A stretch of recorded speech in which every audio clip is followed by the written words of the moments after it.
workshop, we have our keynote speakers. It's my pleasure to give the word to, is the president here, Theo? Is the president of ECU? I didn't see the president yet. Yes, we can start with Zurab, just to say that now, I mean, because today we are also live in FIDE YouTube channel, so most of the people can watch from there also.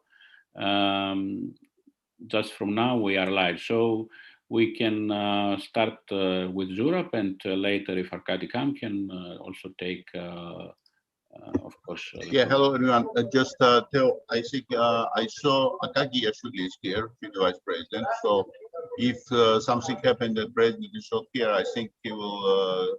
It's good to ask him to greet people. Yeah. Anyway, from the moment Akaki is here, he can take anyway the floor, because he's also dealing with this commission. Exactly.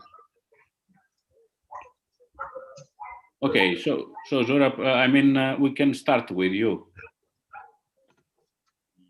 Sure. First of all, I would like to greet everyone here, and to say that this is online conference, which is very important. But already we, I remember days when we in Saloniki we organized the first meeting, and it was really memorable meeting for me. Just in my speech, I will try, to combine different things, and forgive me, please, if you, if I will not say something correctly. I born in the country when it was the Soviet Union, when country actually denied that there exist people with disabilities or different abilities. In my childhood, even I don't know that if people exist, So later on, and especially when I became Deputy Minister of Sport and Youth Affairs in Georgia, we really start to deal, and it was very interesting. I have a lot of meetings inside the ministry, outside of ministry, and I can say that, people with, I don't like the word disabilities, because does not exist such a people. To me, it's correctly to say that with people with different abilities, because, I personally learned a lot. I learned, first of all, I was afraid to communicate with people. That's true. And later on, it was completely opposite. What to afraid? No, nothing to afraid here. We are human beings. Okay, somebody born with physical disabilities doesn't mean anything. And especially, ECU, and in ECU, our work was on this direction. I think people recognize that it was quite well done, and our experience is quite important for world chess. After 2018, I would like to say that FIDE pay very special attention for especially this commission and chess generally for disabled people. And it was very great example when FIDE organized Olympiad. It was very important experience, and I think we should continue this way. When that's people who are working now on this, and especially I mentioned already Akaki Ashvili. He is working not first year, not from the day when he became a FIDE vice president. He was working before, and that's good, that we have such a people. Our great grandmaster, who is in front of us, and I see his face. How are you? And you are doing excellent job. I appreciate it very much. And chess, really, our game, chess, it's a unique game for everyone, for any people in the world. And especially this pandemic period show very well. So where we are. And we are on the right direction. And I would like to thank all people who are behind of this conference, who helped to organize this conference. Of course, first of all, FIDE, because FIDE contribute a lot, and I think I'm sure that they will continue. ECU as well will follow this strategy, and more and more year will come, and we will see that this important event will become maybe for disabled people, for example, that chess will become Paralympic sport one day, and I'm sure about this. Okay, I would like to thanks again. And as I see the president is here, and I will not continue my speech, let's listen to the president. Thank you. Thank you, Zurab.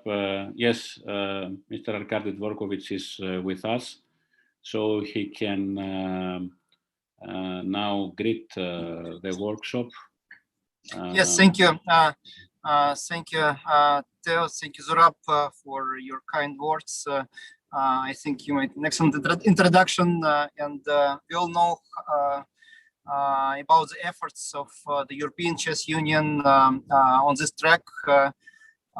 And for both of us, it's one of the top priorities to provide for equal opportunities to all chess players with any special needs, with any disabilities. And I think we did a lot during the last few months to achieve that, starting from technical assistance and huge work done under the coordination of Akaki Ashvili, including the creation of database combining players with special needs, with disabilities from all the countries. Before, we didn't know how many we have actually. Now we have at least some understanding of the scope of the problem.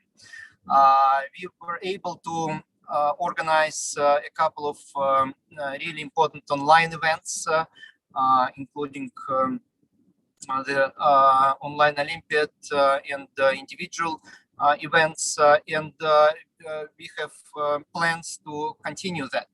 And of course, the highlight of our efforts is going to be the Olympiad in Russia, where teams of players with disabilities will be a big part of the Olympiad. And while before we had just a few players playing at any Olympiad, now we'll have dozens of players, certainly more than 100, maybe close to 200 players, and a huge improvement from what we had before. I would like to thank the Commission, of course, Thomas Luther and your team for all you are doing to formulate what chess players need, formulate the projects, and work hard to achieve those goals. And now we have also a special person in our management board, our managing director,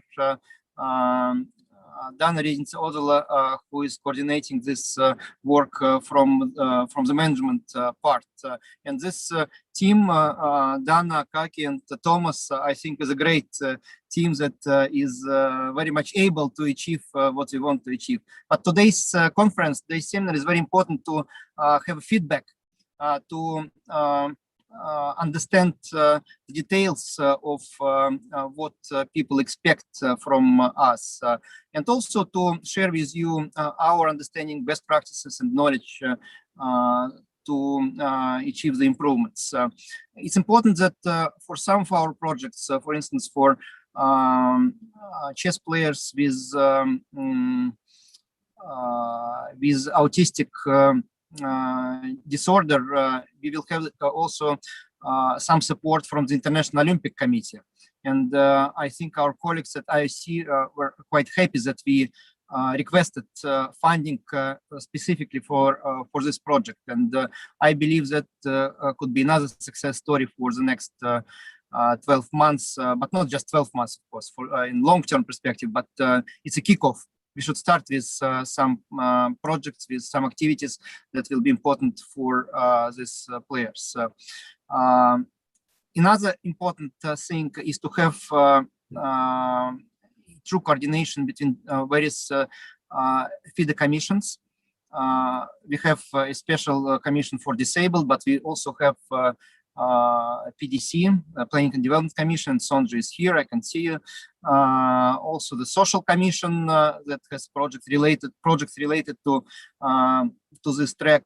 So we need to combine our efforts and see how we can allocate our human and financial resources efficiently to achieve our goals. And of course, the role of continents, not just ECU, but all other continents, is critically important.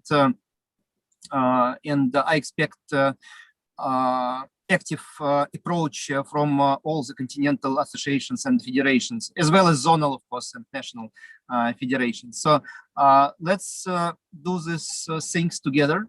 I think we owe people who didn't have equal access before.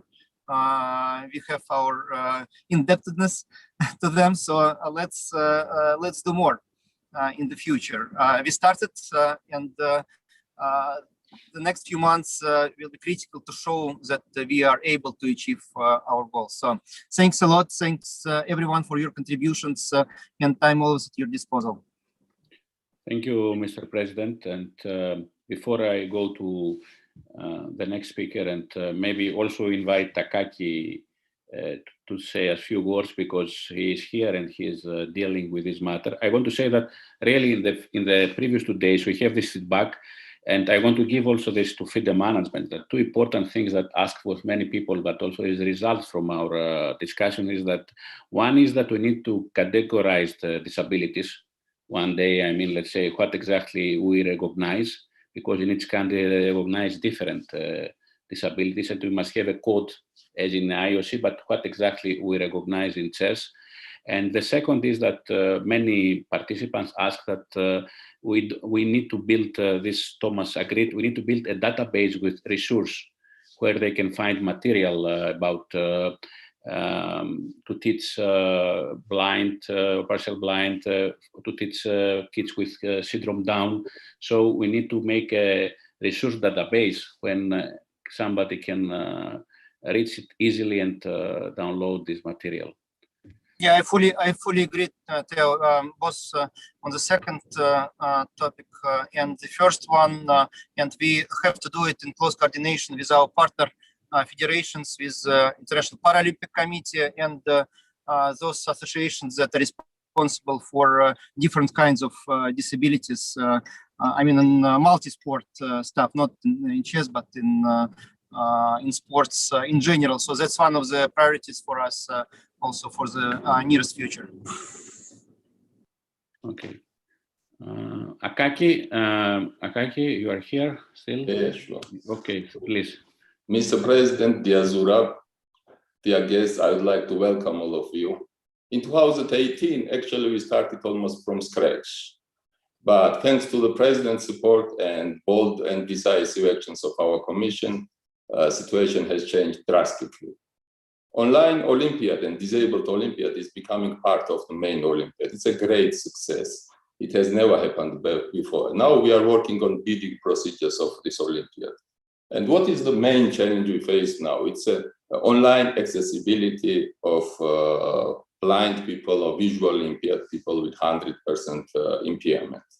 And last week we had a very fruitful meeting with one of our colleagues from Sweden, and we are working on the program that will ensure easy approach of online online accessibility of blind people. And we will stop at nothing. We will do anything just to ensure a permanent and sustainable development of our Commission.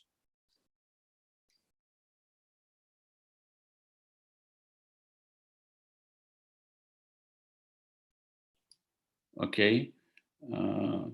Thank you, Akaki. Thank you a lot. So, Thomas, to proceed to next speakers, it's also with us the ECU Vice President and FIDE also CEO, our Dana, and that is also now working a lot in the social project inside FIDE. So I will ask her to start her presentation. Yes, thank you, dear Theo, Mr. Dorkovic, Mr. Asma-Perashvili, all the distinguished guests and colleagues of mine, both in FIDE and ECU.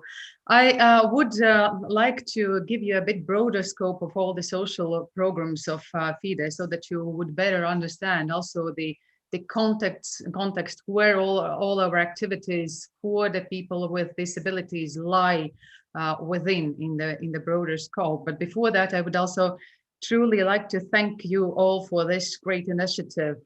This is already the third day when the specialists in the area have been able to exchange the information and experiences, make the proposals, and also make the plans for the future work of both the ECU and FIDE as such.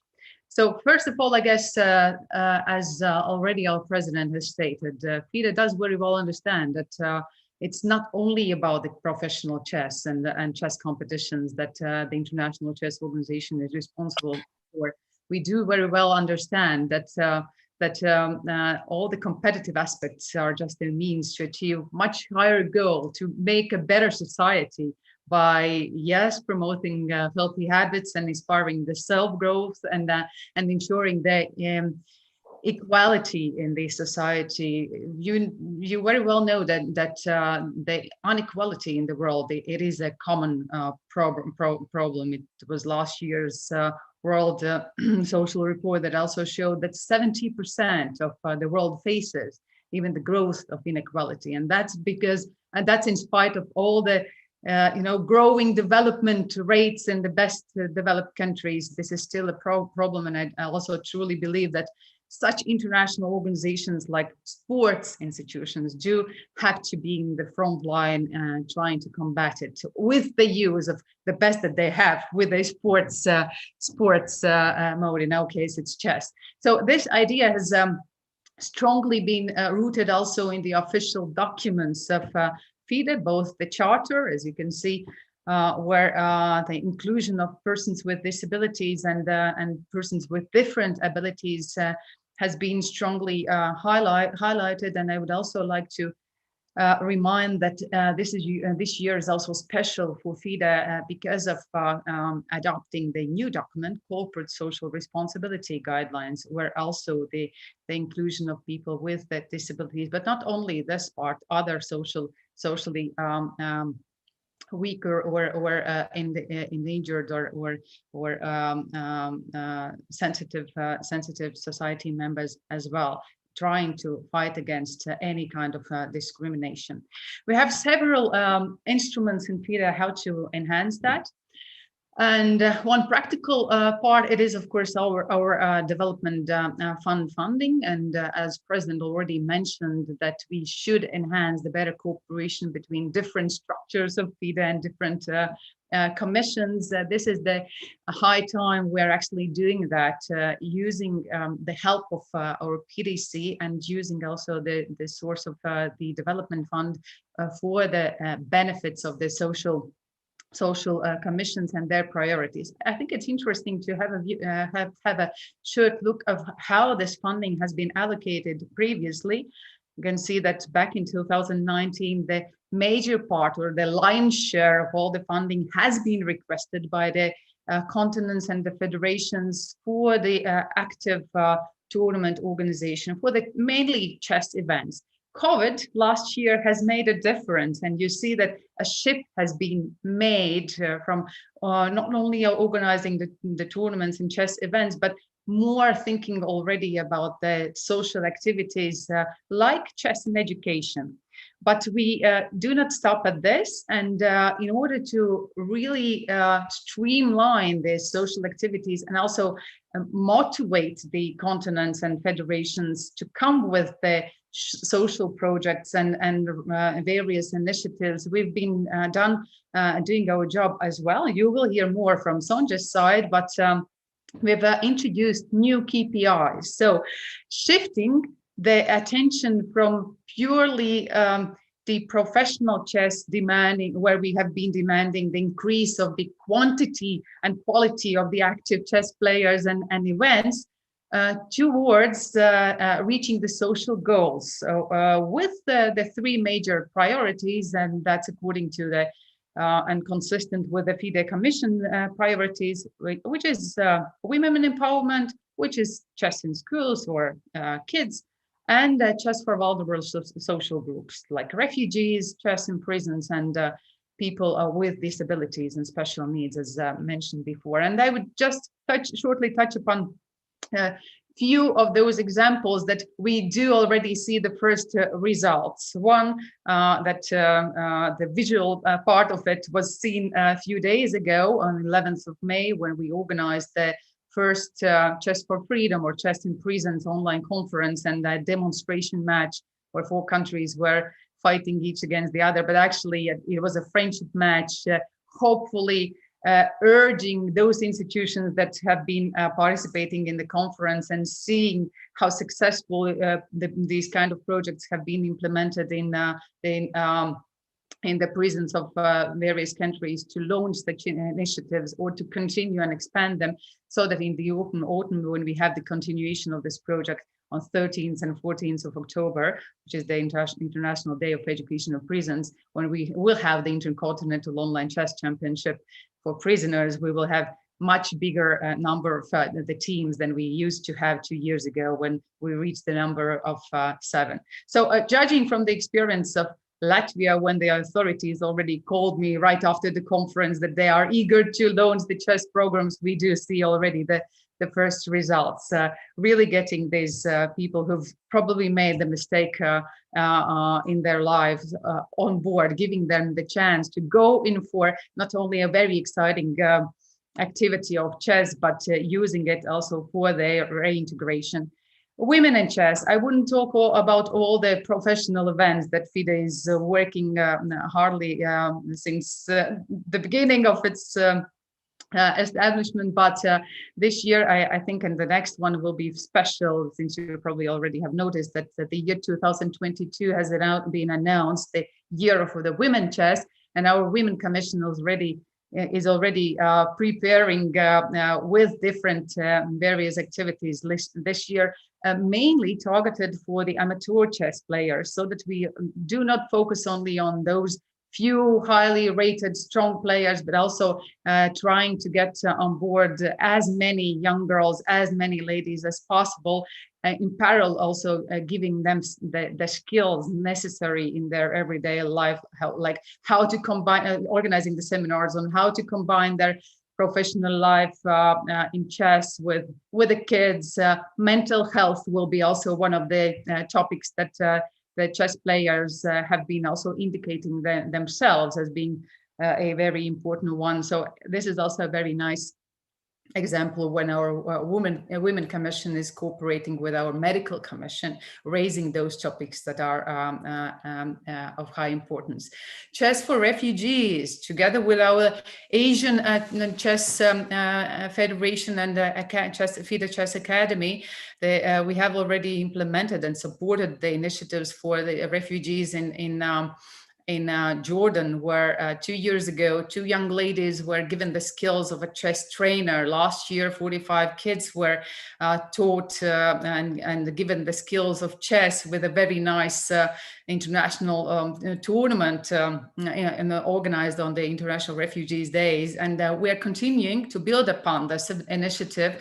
We're working now together with the United Nations, with UNHCR, and 2 other new initiatives, one in Kenya in Kakuma camp, and the other one possibly in Greece, with the help of the European Chess Union that has also applied for a partial funding under the Development Fund. We will be able to show the practical results, expanding those kind of activities as well.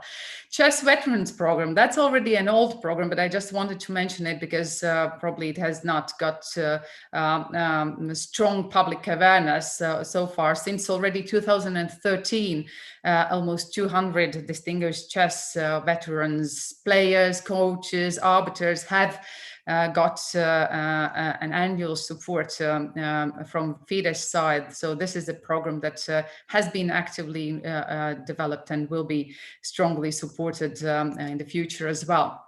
Our president already mentioned our new initiative of this year, which is chess for children with autistic spectrum disorder. The first step was an organization of of the online conference, where the experts from Canada, Belarus, Brazil, Armenia demonstrated the results of their practical work with these kind of kids, where they have already been experiencing teaching chess. They have already been experiencing and making analysis of what the positive impacts of chess are on these kids. And yes, that's right. We've got a financial support from the International Olympic Committee to continue this program, since there was also a high demand. 90% of all those participants present in the conference, 130 participants were there, with many federation representatives were actually demanding for continuation. So this year will be dedicated to for development of a new training system that will be used for working with the kids, and we hope for a high and active involvement of the federations as well for the implementation of the pilot projects there. Yes, as it was already mentioned in my position at FIDE, the Commission for the Chess Players with the Disabilities, that's also been allocated as one of my responsibility areas, and I'm really happy for that, especially because, of course, there are strong people already there, Akaki and Thomas and other colleagues with their initiatives and with the strong words that Akaki normally use when we are trying to promote any kind of project or idea related to the people with the disabilities. I like his saying that he always mentioned it's a stop at nothing to reach the result. You also heard it today from himself, and I like his attitude about that and his passion.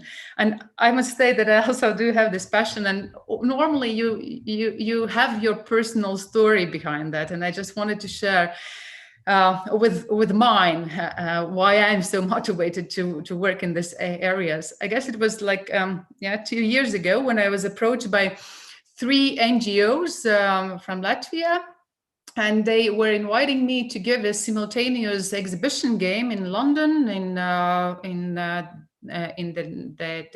nice building of the Latvian society, and I gave the simultaneous games exhibition, and they raised the money, and then they wanted to use this money that was raised to teach chess to somebody in Latvia. And what we did, we found an organization which is called Wings for Wheels.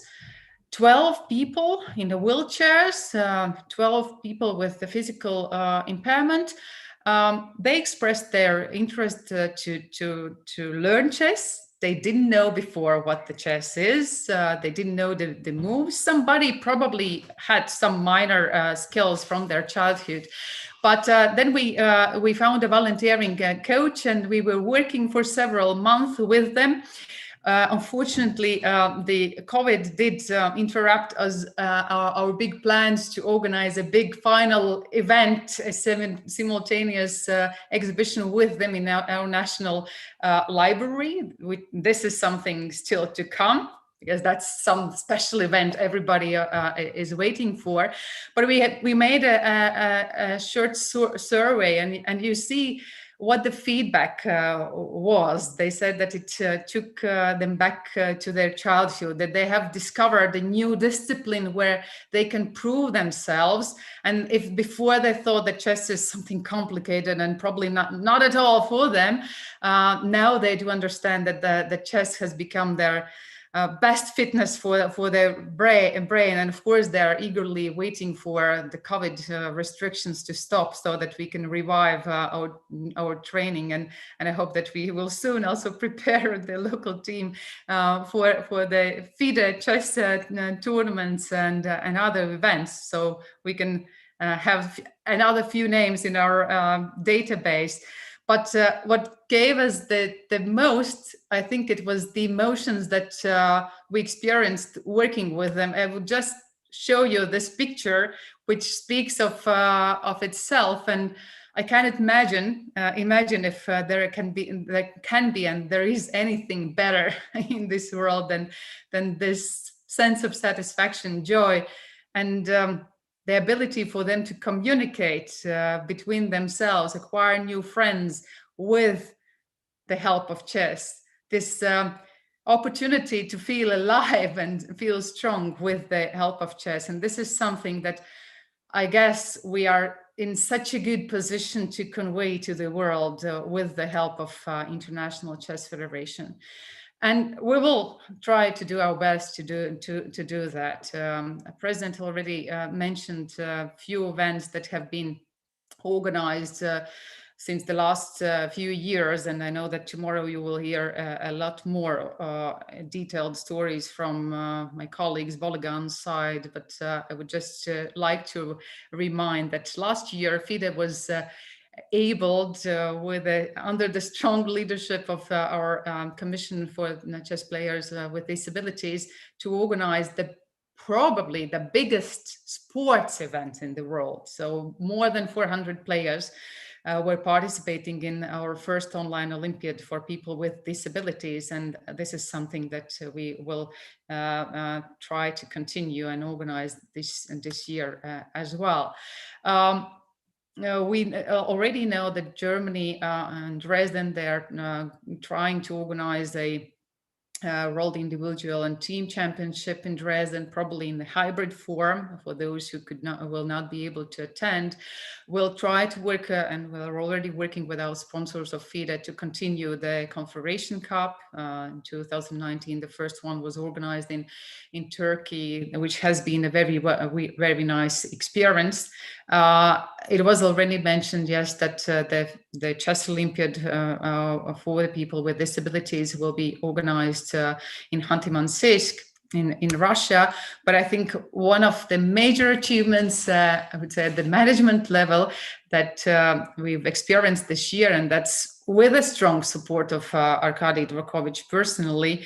And I'm very happy that our president does understand the importance of such decision, is that we would be willing to include the World Chess Olympiad for people with disabilities within the bidding package of the World Chess Olympiad, starting from the year 2026. For the 2026, it's already this year that we have to make a tender, and now it's our commissions that actively work on the requirements for these proposals. And professional work, of course, is very important when we think of organizing these events, and that's why we are dedicated to organize and continue those initiatives that have been started already, providing the seminars for arbiters, trainers, and organizers, so that they are aware of the special requirements that are necessary for the high level of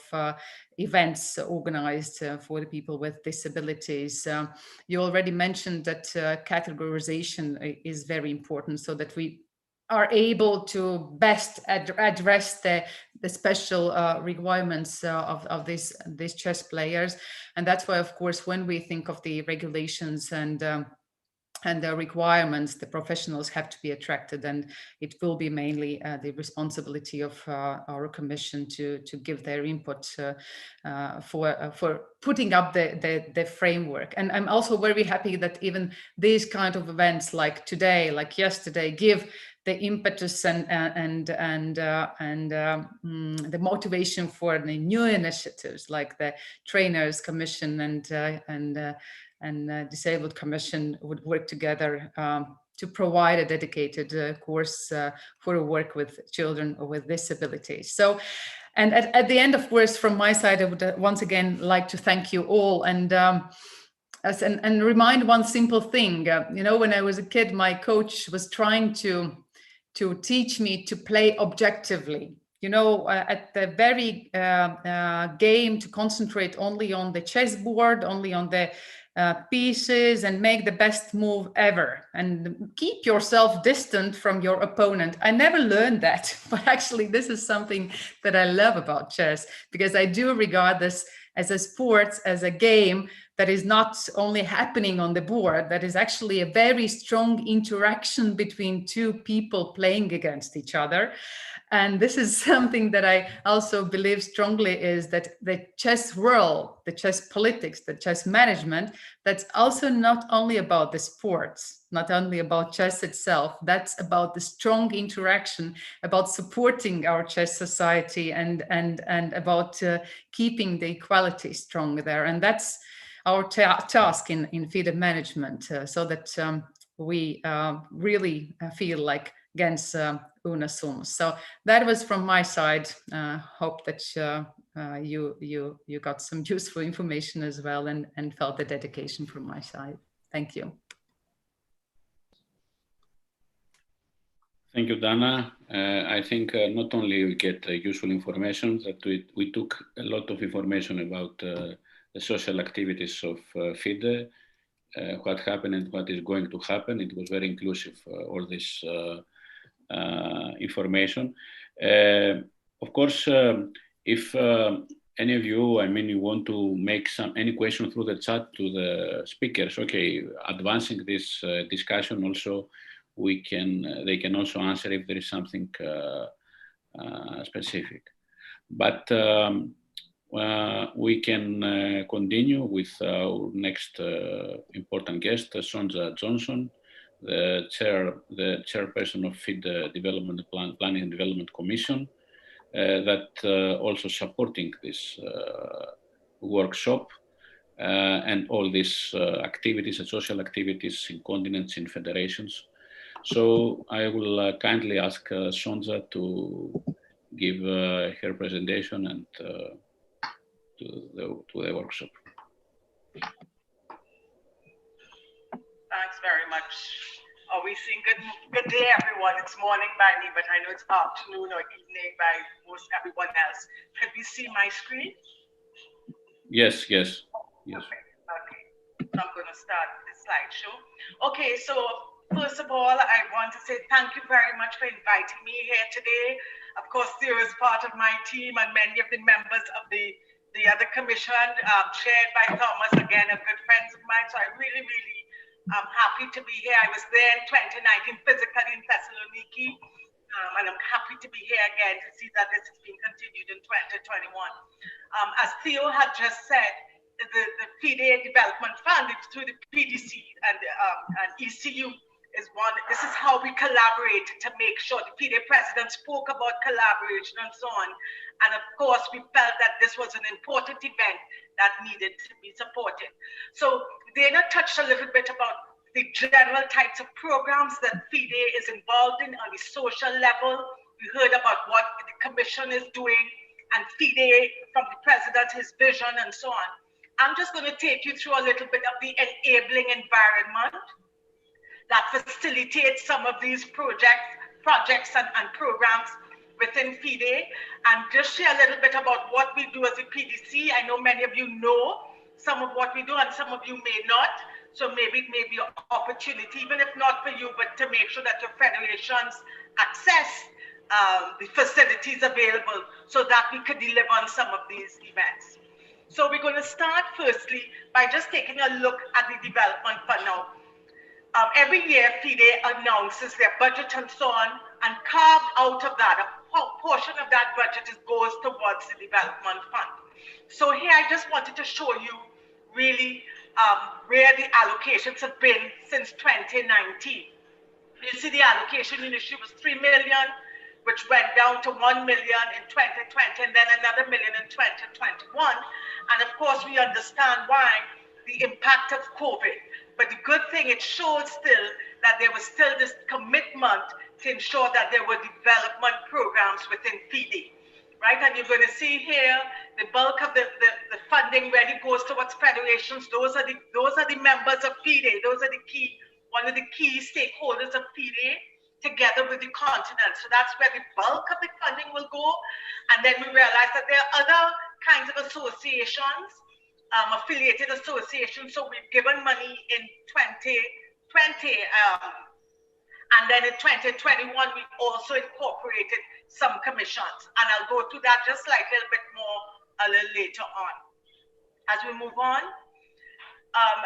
this is how the funds have been used by the continent. You see that generally the federations have been active in terms of utilizing the funds. Again, this is an opportunity. If you see that your federation and so on, because I know some of you are from federations and some are not, but you live in particular countries, be able to see if you have certain kinds of projects that may make sense and that are aligned, that perhaps some portion may be used towards these kinds of programs. In 2019, however, the allocation per federation was 20,000, up to 20,000, but that dropped to 5,000 in 2020, as well as 2021. So you see, this is how the funds were used, where the lion's share, of course, the Americas was a big user of these funds, as well as Africa, and then followed by Europe and Asia. Okay, so Dana would have mentioned how the continental funds have been used. These are typically how the federations use their funds. The first for 2019, and then on 2020. What was missing when I did my initial presentation in 2019 in Thessaloniki is that there weren't any really commitments to doing many social programs. For example, things dealing with kids at risk, refugees, persons with disabilities at the level of the federation. We started to see, when we had more online type activities in 2020, some movement towards that, just like what we saw with the continent, which made us happy. Again, seeing more increased use of CIS, things towards women, etc., and some other social projects. So this is where we started to see more of a shift between 2019 and 2020. Here, I just wanted to show, even though we only have 11 federations as of May 11, still we have activity, a lot of activity coming from Africa. And then we actually seen some from Europe. Quite a number of countries are coming to us from Europe. We know in some cases, some of the fundings have been, we may not have access to some of the original sources of funding. So we're seeing a little uptake in that. But again, we're early, we only started it in March, and we actually have some still in the pipeline, right? So I just wanted to give you a snapshot of the level of activity of the uptake of funding amongst federations by continent. Then we go to the continental fund. So again, we see the continents that have been very active. In 2019, it was almost even, in many cases across the board in terms of use of funds. Here, the difference in 2020, you saw Europe taking the lead in terms of use of funds. And really, it's because there was a big chunk of that was towards a chess in schools, a large chess in schools program that was being done in collaboration with FIDE. So that is why you're seeing really that allocation there, but really at least 40,000 of that was really because of the joint effort. But again, you see the allocation and how still continents are using and making use of the FIDE Development Fund. So far for 2021, we're just saying this is what has been used. Again, Europe, because they've had many activities thus far for the year, but the bulk of this funding here coming towards, because you would see we had to do a lot of hybrid events towards the World Cup qualifications. So a lot of the funding we're seeing is towards that. You're not seeing America yet because they've not yet utilized their funding. They're going to use it for prize giving. And once that happens, within the next month, they would be more or less even with the rest of the continent in terms of use of funds. So everyone is just at different phases of using it for the qualification. And in the case of Europe, they had initiatives such as this one, and there was one with women, etc., that they have that has accounted for their allocation. So again, very active use and uptake of the funding. as we mentioned before, the development fund is not just for federations and continents, even though those are our primary stakeholders. We have indeed funded the Mediterranean Chess Association for their Mediterranean Chess Championships. And we kind of split it a little bit in terms of how we allocated the funds. Dana would have mentioned that we made some adjustments to key performance indicators, the KPIs, which are aligned to our priorities.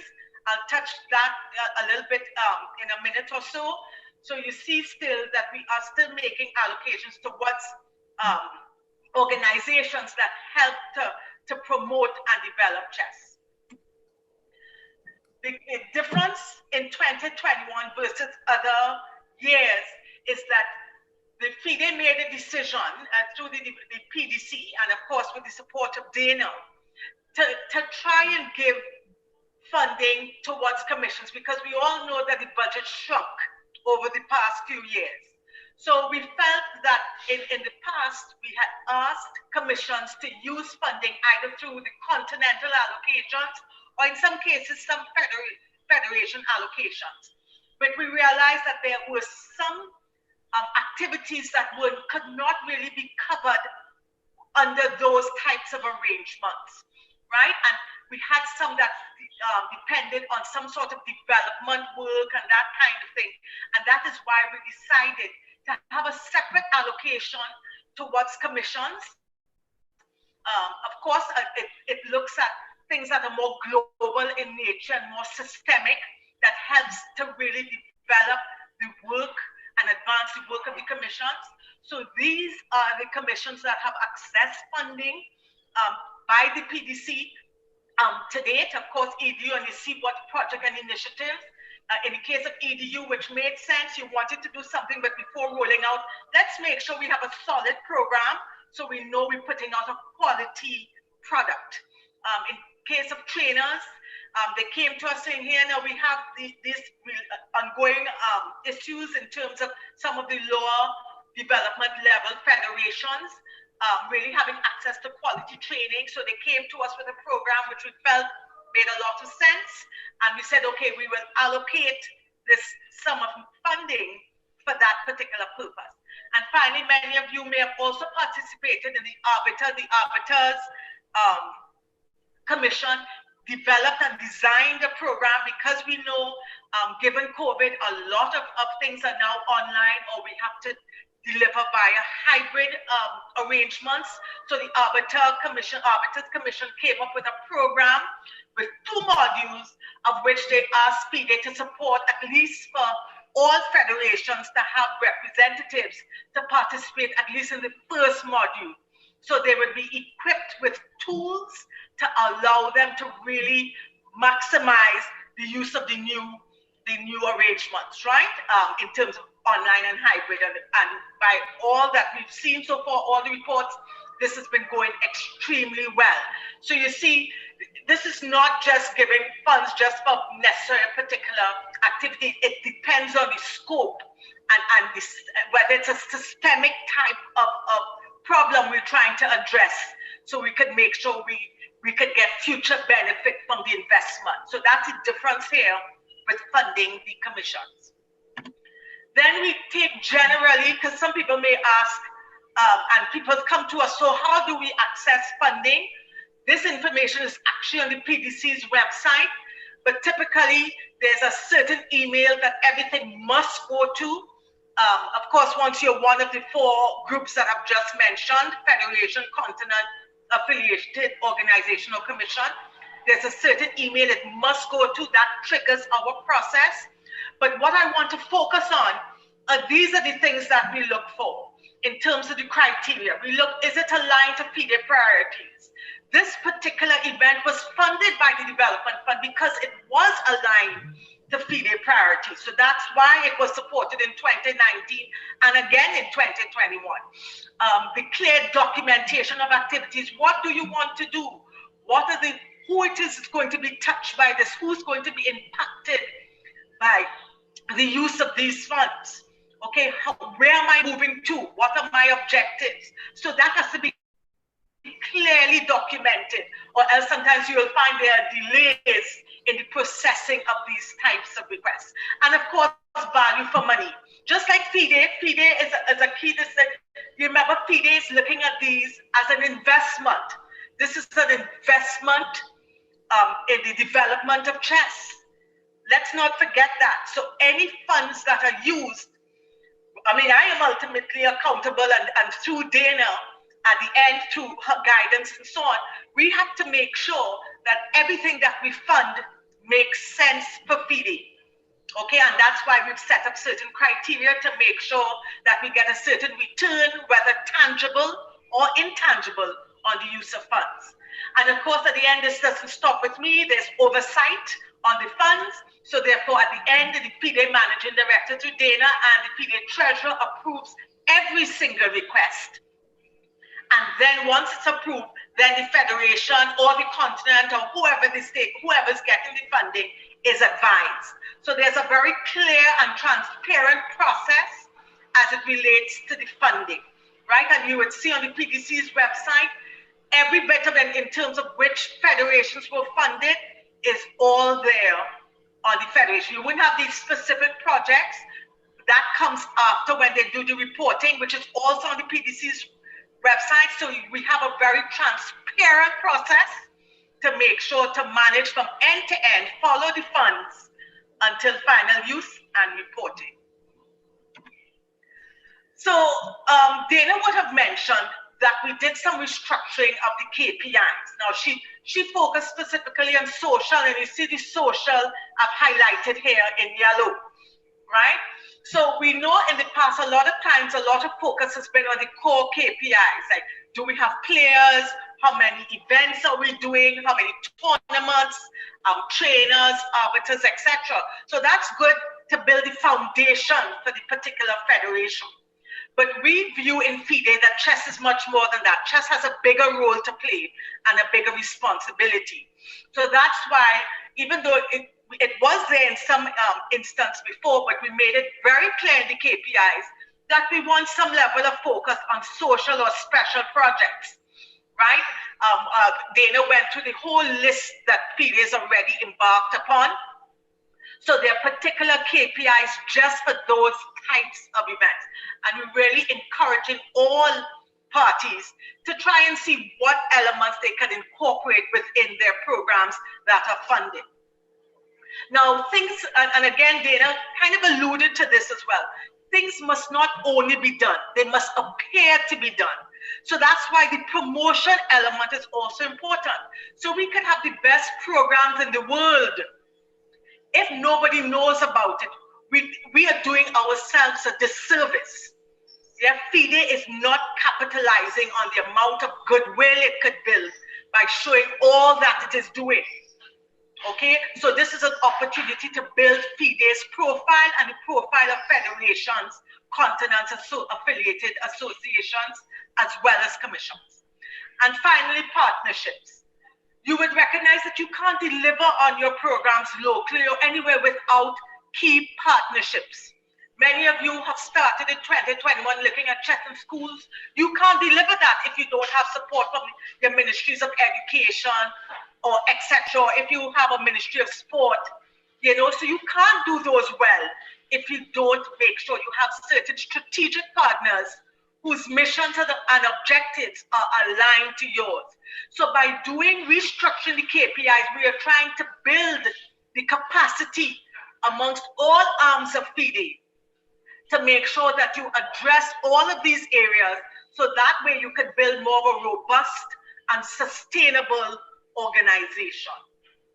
As we come to the end, just sharing some of the PDC initiatives. Of course, the PDC's website.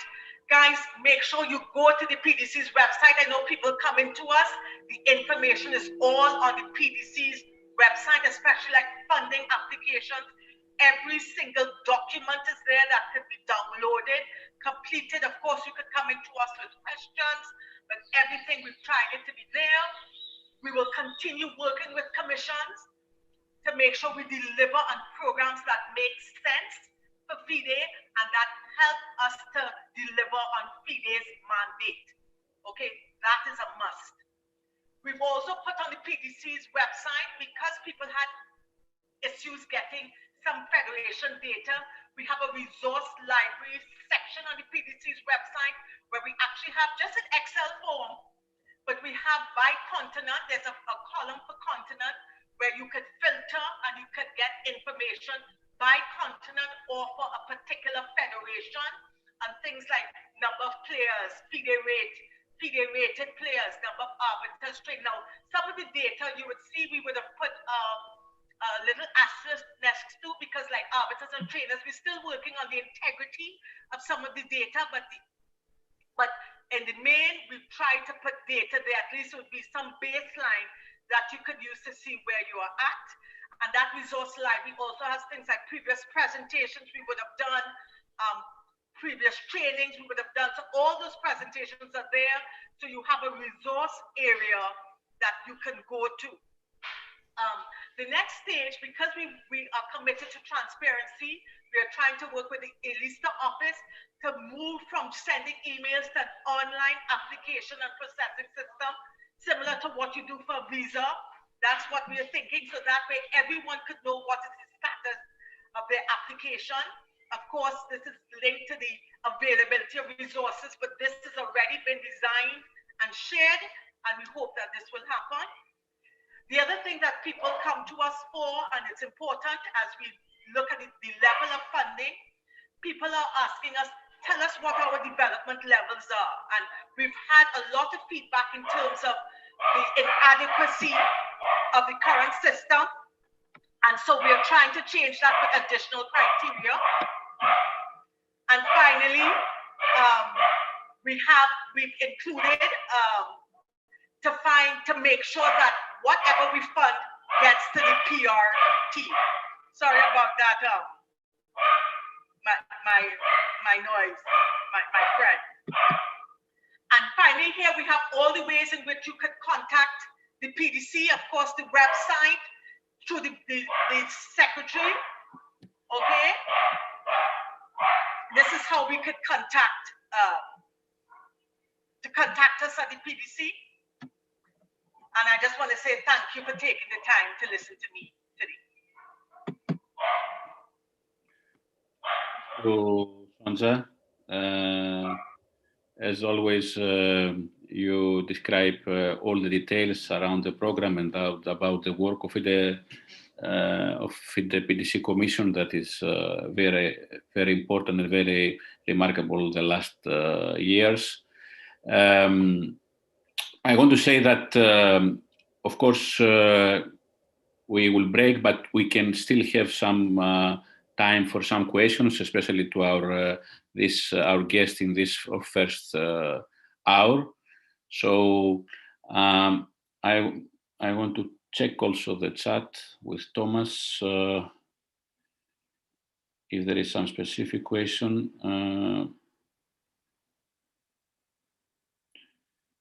Yeah, just from my side, this is Thomas. Thank you for the nice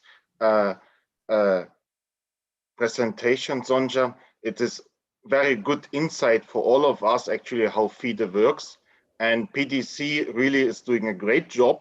You know, it's a lot of administrative work. I understand it's in the background, but you know, it's really so important that you know the distribution, you know, of the funding for the good and social projects. So thanks for supporting us. No problem. Thank you. We have one question, Sonja. I don't think that is, I mean, why Australia is not listed in the continent distribution? Why it is not? Why is not? Yes, why it is not? I don't think that there is any. So Australia goes under Asia. It's incorporated under Asia. Oceania, Australia is incorporated under Asia. In Okay. still four Okay. continents, yeah? All right. Thank you. It was a geographical question. No, I thought that the question that they didn't take any fund, but it was geographical. Okay. I think I see that everybody saw this last presentation very high. You had with high value. So we are inside our program. So if there is no any other question now, except all the thanks that you're giving to Sonja and Dana, we can break for 20-25 minutes, and then we'll continue with the following keynote speakers that they have very interesting presentation and stories to show you today. So it will be very interesting and the next presentations. So we break, and if our dear guests cannot stay with us, I mean, the speakers, of course, is understandable. And we will continue in 25 minutes. Thank you. Thank you, everyone. Thank you, Dana. Thank you, Sonja. Thank you so much. Thank you, Akaki, Zurab, and Arkady.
We start in 5 minutes.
Dear friends, thank you all for coming and participate today.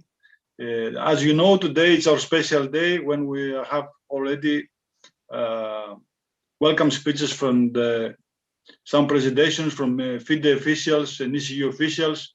I think that all of us will find this very interesting and important for our role during our work with the people with disabilities. We will continue now the program as we announced it with a series of 4 very special personalities and experts in the disabled field. It is my privilege now to welcome my friend Ilias Mastoras. Ilias is he's involved with people with disabilities for more than 20 years. He's president in an important NGO, Youthorama, with a very important work in the European Union, and he's an expert in the program from European Union. And I'm sure that all of us will be interested to hear. So I give the floor to Ilias. Thank you, Nikos. Thank you all for the invitation. And it was also like 2 years ago that I was present in the first edition. And it was after Miss Sonja's speech, and I say, oh no, she's so inspiring. She has all this passion. So again, I'm here after Sonja's speech, and I will try my best. So as you said, I'm a FIDE master and a FIDE trainer. I was present 25 years ago in Florianopolis. Maybe some of you are in Brazil, in the CES Olympiad for blind and partially sighted. And I'm happy also to be here with you now. 2 years ago, it was, a good practice project that you asked me to present called the Ball for All.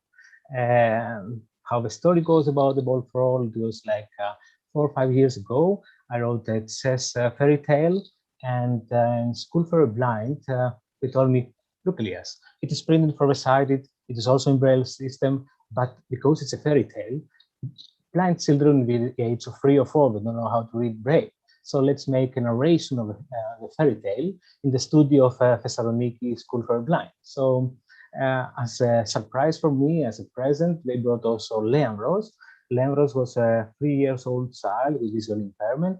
He was born with sight, and to say a few words of the fairy tale.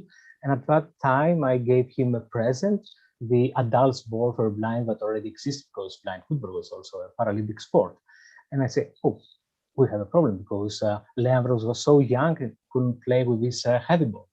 And it was a time that, although my occupation is like a youth trainer, and I always tell my youngsters, think out of the box, have fresh ideas, put them into action. It took me like 20 years in this field of blind sports, but there was no such a ball, specially designed for blind children. And so I came with this idea. It is a Patelin now ball. And in 3.5 years now that we're running this campaign, Ball for All, we reached 194 countries, almost all countries around the world. So it was a big success of that, and that was the presentation 2 years ago.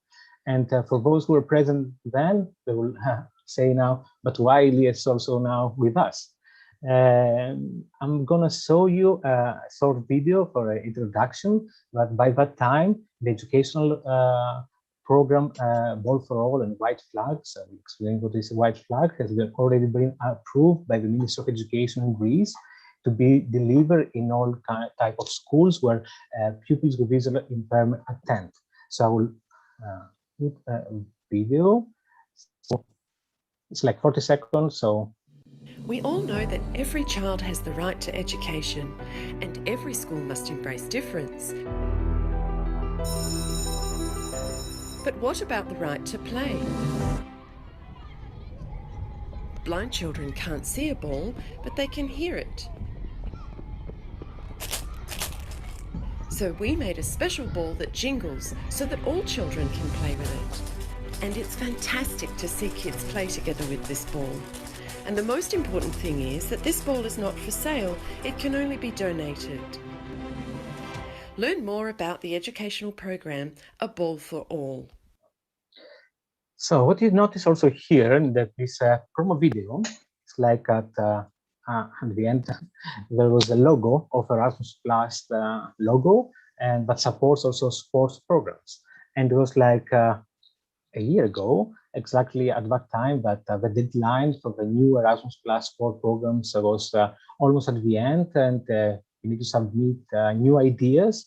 I came with this idea, the new idea that I'm going to explain now, and maybe the first edition also inspired me that things that we have in our minds to put them into action. And so we set up a consortium, and we, as you said, that Zurab is an NGO based in Greece. We applied for a small scale for a collaborative program under Erasmus Plus Sport, and we call it SAGES because we want to bring smiles in all pupils with visual impairment or with sight ones. And our main idea of this project was like to make interventions in general schools where pupils with visual impairment attend together with the sight ones. We had the mapping of all schools in Greece at that time from a previous project above Floral, so it was easy for us to reach these schools. And with the consortium, what we apply, we want to have also these interventions, not only in Greece, but also international level. So in October, when after 4 or 5 months, we get the results, we are very anxious, we receive the evaluation report. And although the threshold was 80%, we hit 98%. So out of all European projects that have been applied to Erasmus Plus 4 once a year, probably it was the #1. So what we have in our mind was really worthy. It was before the Netflix, Queen's Gambit that conquered around the world about the speed of chess. So we're happy that this year in 2021 we have this annual pilot program with a consortium of European countries. So I'm gonna share also the screen about the presentation that I made and also to share with you. Give me a sec.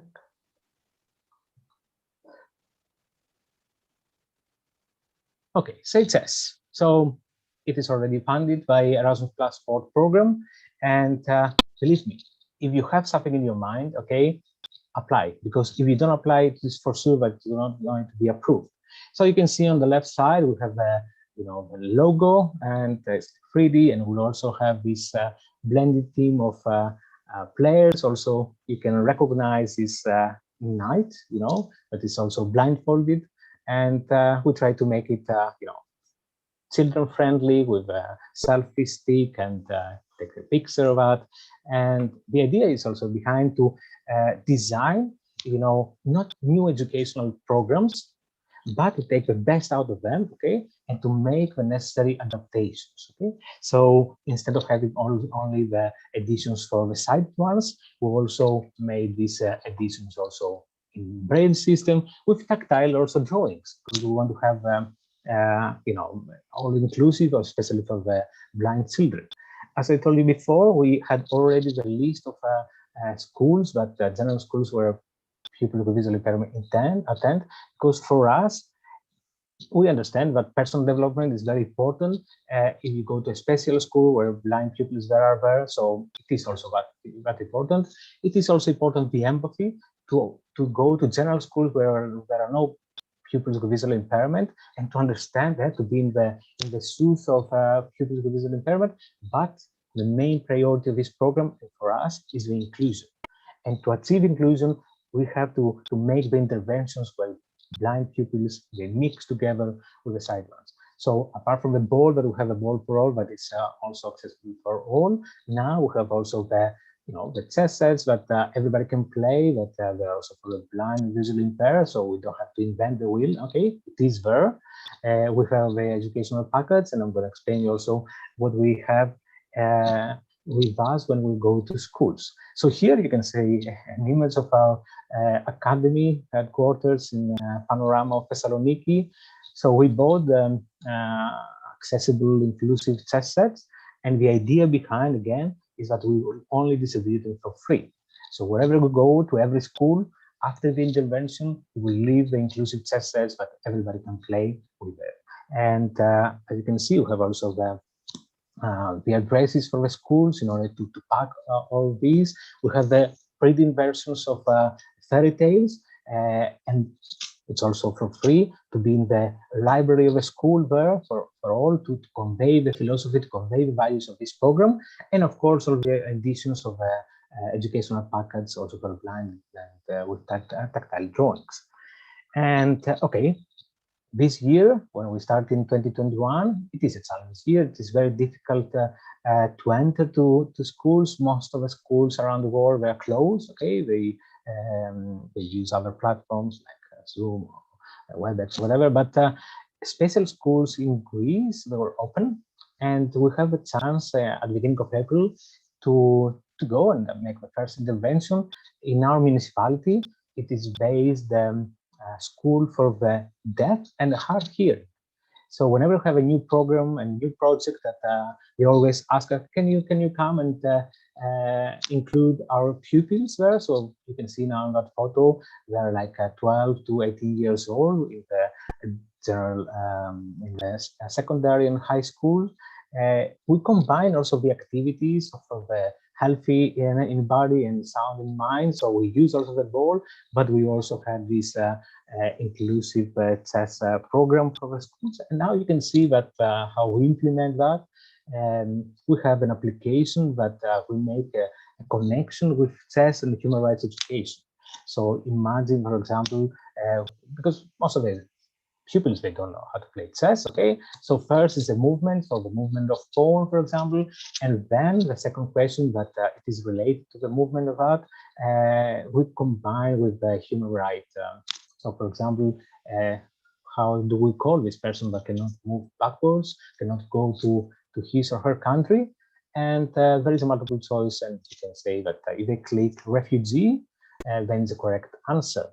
So this kind of games in groups, you can see in groups of 2 or 3, and you can see also the interpreter in sign language to be in with them. We also provide them with tablets, because the application that we designed, it is accessible also for everybody in offline and online, also interactive environment. We have here that we're preparing to send also to all schools of Greece that where pupils with visual impairment attend a package that will happen at the beginning of the next academic season with printing versions in Braille and tactile, also with a chess set, inclusive chess set. And of course, our application is available in our website. If you click like uforama.gr/chess.html, you can see also that our website, it's also accessible for the blind. So there is a bar on the top right. So if you have a visual impairment, you can navigate in the website, so it's totally accessible. And if you click there, you can have also in Greek. And I understand that for most of you, it's all Greek to you. We have it also in English so far, version of the application. And the partners are working also now to translate it in their own language. So the more that we bring more partners from different countries, the more languages that will be available, because the multilingualism is also for us a priority. And of course, we cannot, do anything with you. And thank you that you gave us also a chance here to present that program and project. And I'm here also for some questions and answers.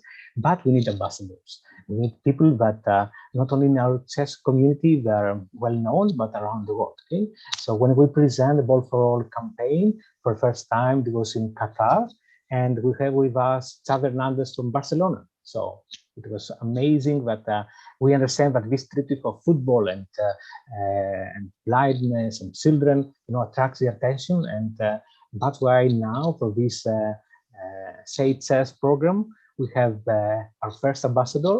We prepare a special video for this online meeting today. I will not reveal until I will share it with you. Who is this person? So it's like a 2 minutes video with our first ambassador. Okay.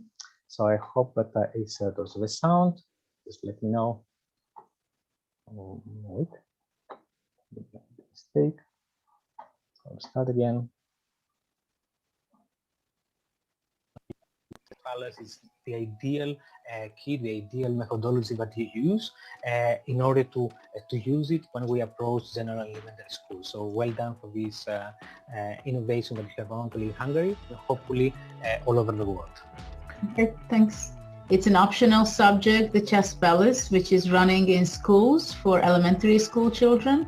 And since then, also since 2017, we started also the chess playground, which is for preschool and kindergarten children. At the Global Chess Festival, we had activities for children who had visually impaired, and they had a lot of fun. It was also very important for me to show it to with sight children, to show them how is the experience for those who does not have this opportunity to see perfectly.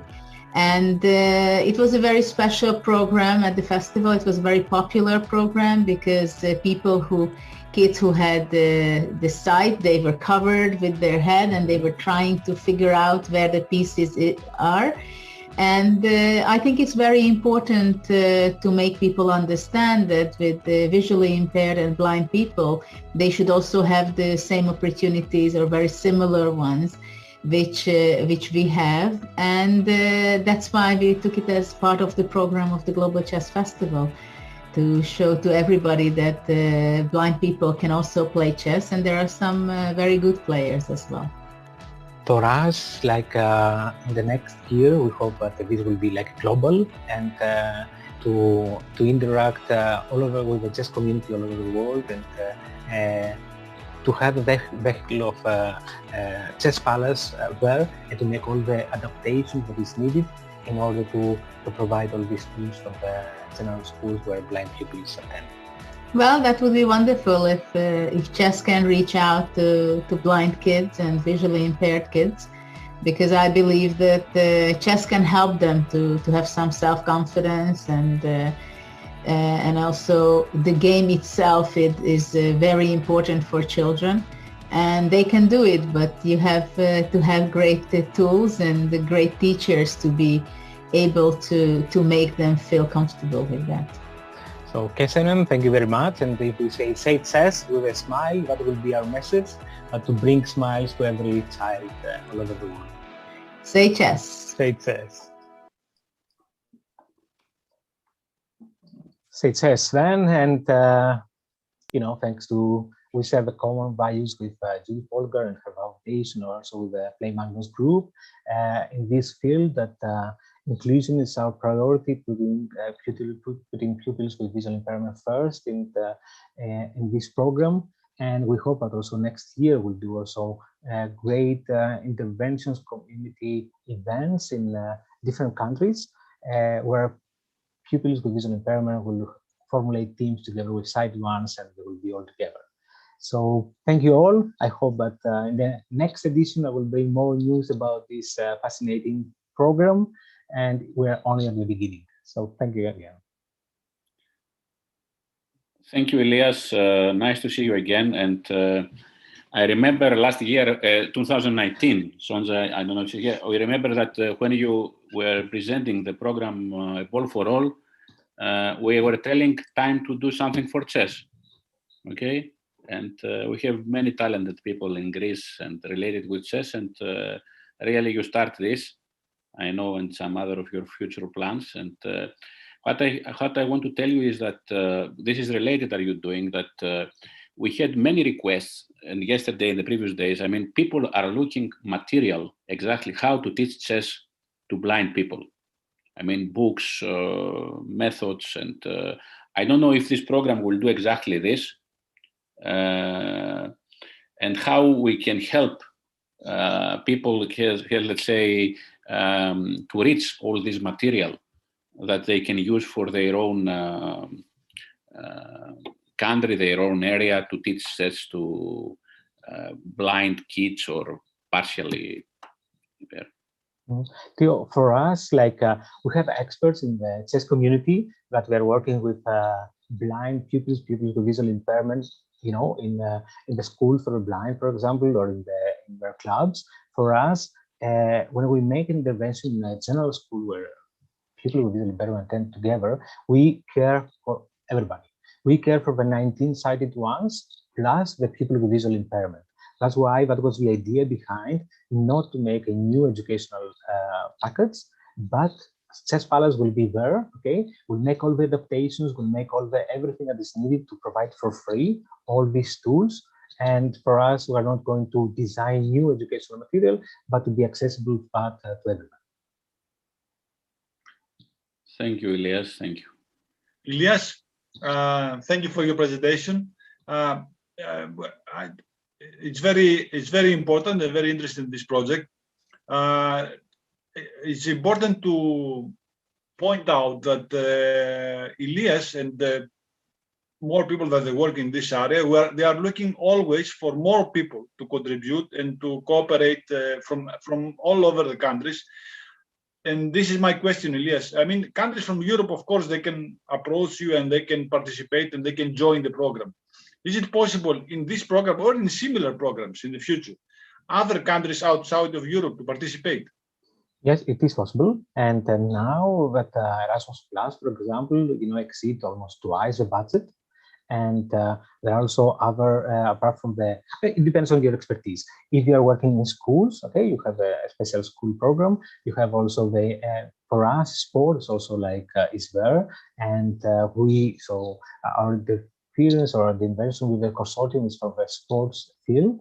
And of course, there is also Erasmus Plus Youth for the non-formal education, because non-formal education is also very vital, has many very important pillars to intervene, to do things in the formal education.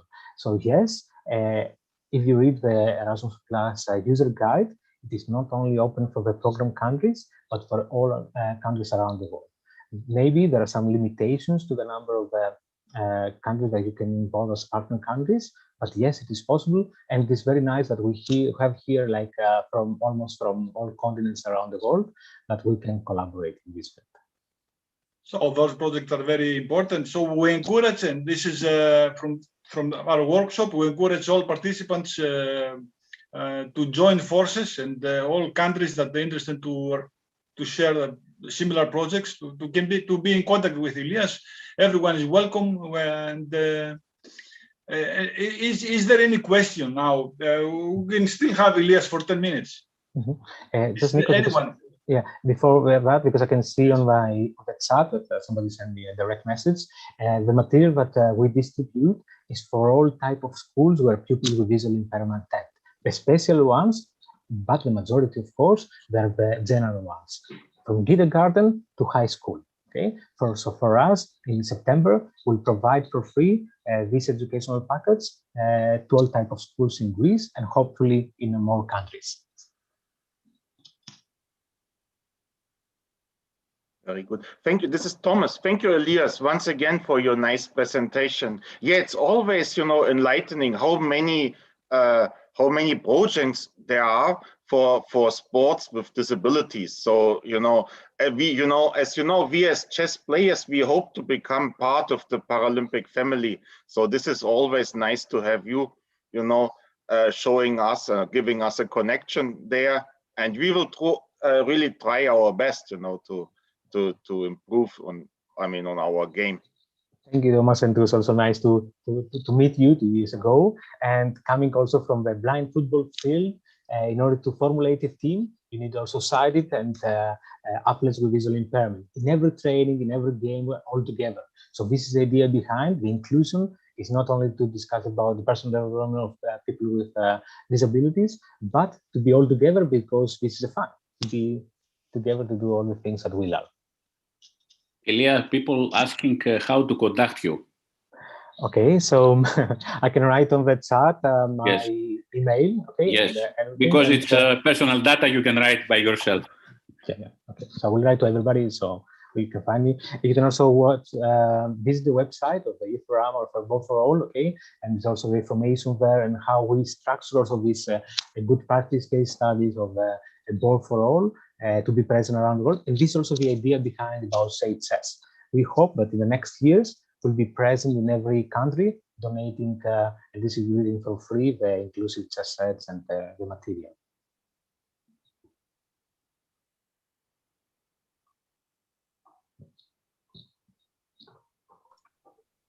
Nice. I'm sure that Elias can provide to anyone interested you can find the Elias email now in our chat for anyone who wants to be in contact. And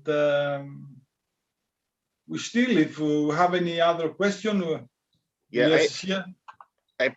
If you don't mind, Elias, I pick up the topic again, because yesterday at the trainer session, we had a question of how to teach blind people or blind kids basically the start of the game. Like, I mean, to teach in chess, like this is the chessboard and this is the king and the queen, and how to give them an understanding at the very first steps. And now, you know, how is it in other sports? Let's say you have a blind kid, and how you explain the very first things, you know, the ball, for instance, and, you know, first steps, you know. Can you give us some ideas, please? Thomas, I thought you will ask me about my chess field expertise in blind chess, but don't worry, it's okay. We have more experts in this field. I was involved in 7 years in this, but yes, now, but we introduce the mini blind football. It means that now it's accessible also in earlier age, in the kindergarten and also in the elementary school. So together with the ball, because when we provide the ball for free the first year, then the educators, the physical educators ask me, yes, thank you very much, okay? And now, what can I do? Can you show me some inclusive activities? And then we have also the online educational packets. We have a variety of activities that we introduce to the physical educators, but also to the families with pupils with visual impairment. So all this data, it's also in English and in Greek. I upload it on YouTube.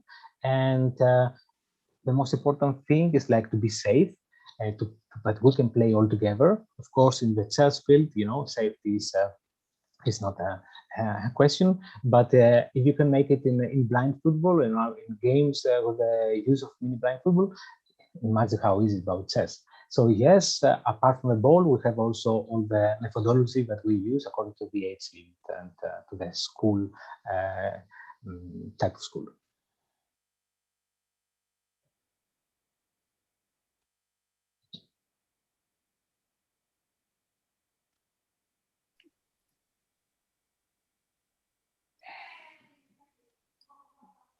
Nikos, I think that okay, we can continue with the next speaker in the program. Thank you, Ilya, and we'll meet again for sure. Thank you all. Elias is constant partner in these workshops because every time he has to bring up something new. We need to make new videos and new materials to attract your attention every time, okay? And yes. Don't put me again after Sonja's speech, okay? Please, because he's so passionate. Okay, thank you so much for having a presentation at this workshop.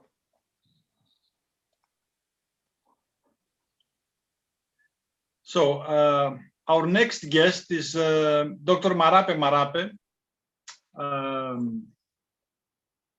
Dr. Marape, he's working in FIDE Commission, and he was very helpful the previous years when we organized all these online events with our commission. He was the key person who was doing the difficult task of checking all the certificates of the participants.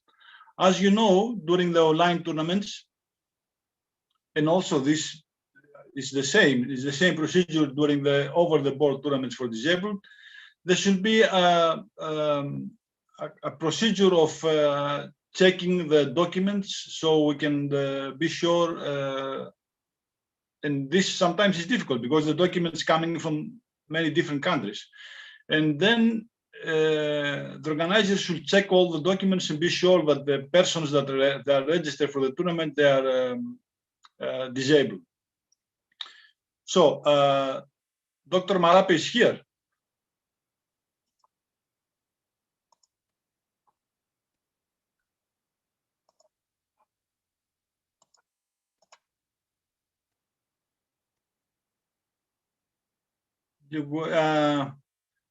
Looks like Dr. Marape is not here yet. We should make a small, maybe a small break let's say for 10 minutes. Anyway, we're on the schedule, and we will introduce Dr. Marape. Let's make a break for 10 minutes. Okay, thank you. So talk to you soon, yeah? Yes.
Dear friends, Dr. Marape is here with us. Nice to see you, Dr. Marape. As I said, your experience will be very helpful for our participants from the online events that we organized in the past years regarding the checking of the documents of the participants, of people that register for disabled events. And I'm sure that all of us will find very interesting the approach of the disabled chess community from the eyes of a doctor. So I give the floor to Dr. Marape Marape.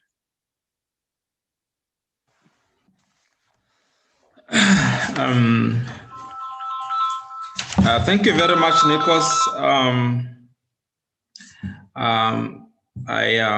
I appreciate the invitation from the DIS Commission, as well as the European Chess Union. It is my pleasure to participate in this important event. Just to start by introducing myself, I'm the chairman of the FIDE Medical Commission, and I was also the chairperson of the Classification Commission for FIDE's first online Olympiad for people with disabilities. So it was a great experience, not just for me, but I think even for the athletes who participated in this important event. And some of the responsibilities that we had as a classification commission was just to make sure that the disabilities were, the disabilities were classified accordingly, and that the rules were actually followed by the participating athletes. We were supposed to identify which impairments are eligible in Paralympic chess. We did also were responsible for athlete evaluation, laying down the procedures for classification, evaluation, and approval of these disabled athletes. Another thing also that we were responsible for was mainly classification, checking the copies of the medical certificates that were sent by national federations and verifying whether they were authentic or not, and making sure that the criteria that was set by the organizers were actually followed when we did the classification. So those were some of our responsibilities. And classification in chess with and people with disabilities is very important. It is important to make sure that there is fairness. It is important to make sure that only people who are actually eligible can participate in the sport.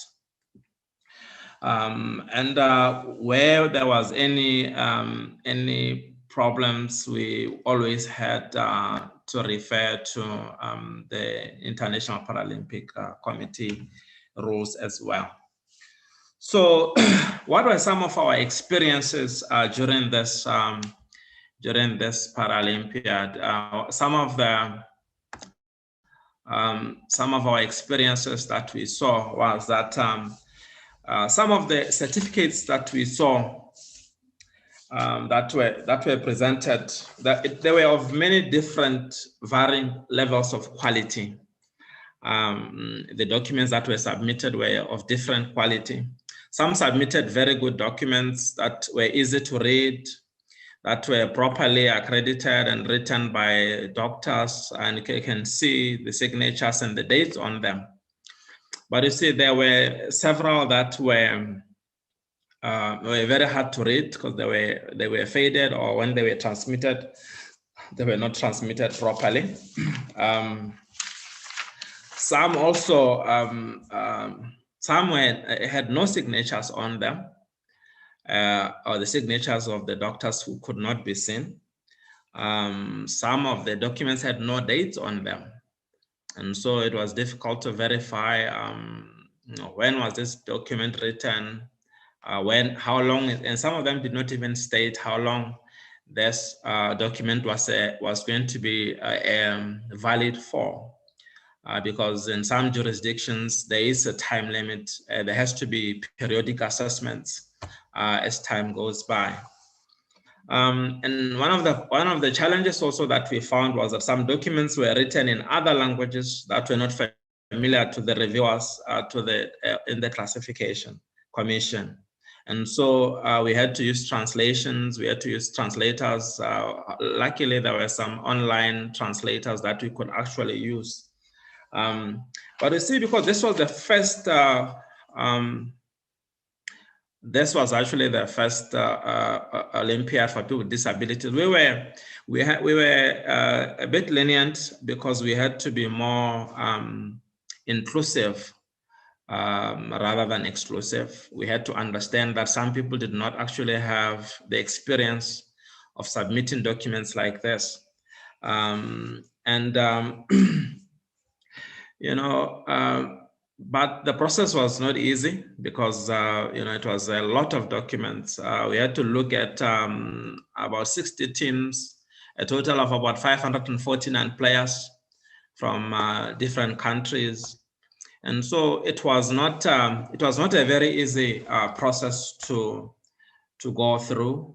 It was challenging, but I'm happy to say that we were able to complete it. But for the future, and I think the Olympiad actually ended up being a very big success, despite some of those things. And I think for future, we will sit down and make sure that we have, you know, we inform the participating federations well in advance and make sure that they understand very well what are some of the issues in terms of you know, submission of these certificates.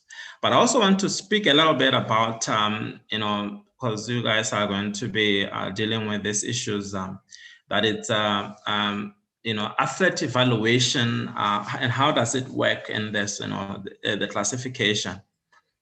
So classification is actually carried out through a process called athlete evaluation that comprises procedures for assessment of athletes and allocating them a disability status.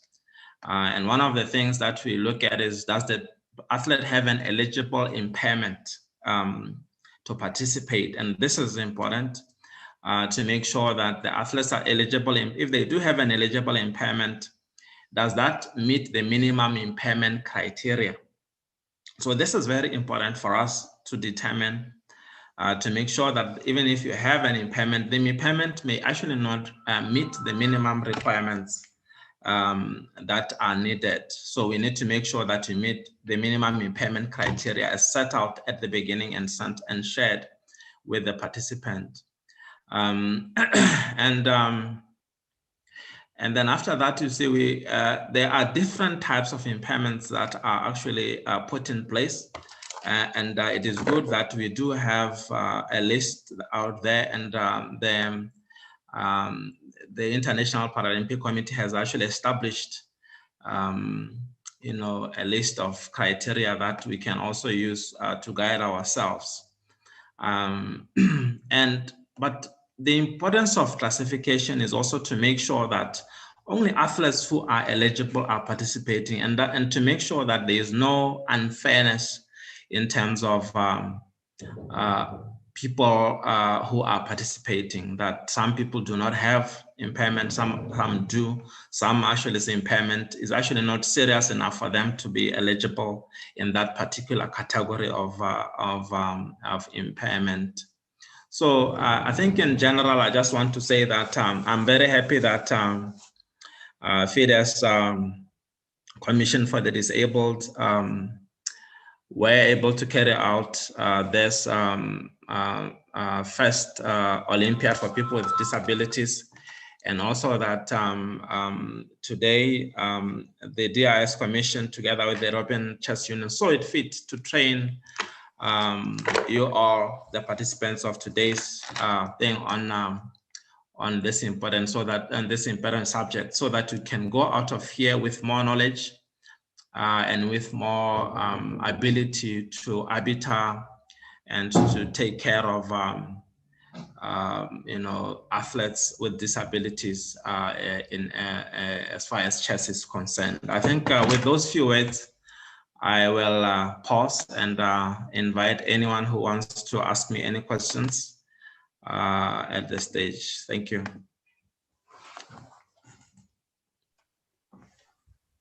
Dr. Marape, I just want to ask you something. Yes. Because, the matter of classification in disabled tournaments online or over the board tournaments is one of the most important points. And surely every organizer needs the help of a doctor, because those matters are connected with the medicine. Yeah. My question to you is, in many countries, I know that the definition of the disability it's different, right? So how can we overpass this problem during the registration of a tournament? For example, the organizer can ask documents from an official hospital, or from an official doctor, or from any official authority of the country. But besides that, if in one country the definition of disability is different from the other country, how can we overpass this problem during the registration? This is my question, and from the organizer point of view. Okay. Thank you very much, Nikos, for that question. As you say, it is actually not an easy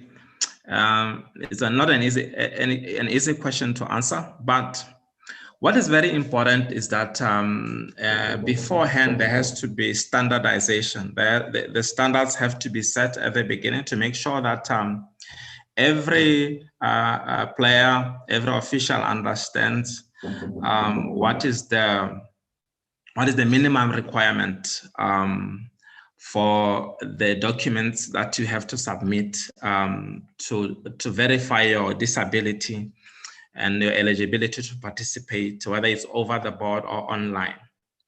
And it is very important to make sure that even the doctors themselves, they actually also need to be educated about this, because not all doctors will be aware of how to classify the disability. So there has to be doctors who are certified to do this. Not in every country, it's not every doctor who is able to do the actual classification. And so doctors have to be ones who are trained, ones who are aware of the rules. And also, but as I said, it's very important to have standards that can be followed by everyone in as far as the requirements are for classification of disabilities. Hello, can I ask a question? Yeah. Yeah, I have seen a player, I will not name, that in a world competition by FIDE, he was classified as a completely blind, visually impaired player. But when we had an Asian Para Games, he was classified as partially blind. Can you share the thin line on whether how to declare whether a player is completely blind? Because I saw the pain in that player, because he thought all the while he should be classified as completely blind.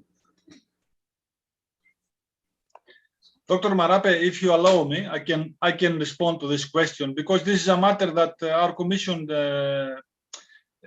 we spend a lot of time working on regulations for the all disabled online events. What we are doing now, our commission, what we are doing now is just to follow the tradition of the last 50 or 60 years of disabled chess associations. And what do I mean by that? I mean that, for example, if a blind player registered from a country and from the official federation, from the official authority that this blind player belongs to, we have no other, we don't have any reason but not to accept him and to register him in a tournament. Of course, in other sports, not in chess, in other sport, in Paralympic sport family, those problems are solved because they have very strict classification and they have very strict procedures for the last, I don't know, minimum 30 or 40 years. In chess, still there's a lot of job to be done in this area, and I can tell you that it's not easy. It's not easy because, as I said before, in many countries, the disability in chess is different. The definition is different, and the tradition in many countries is also different. Of course, we have many tools to organize our event with the best possible way, and one of these tools is to check the documents, and it's up to the organizer to decide if the documents will accept it or not.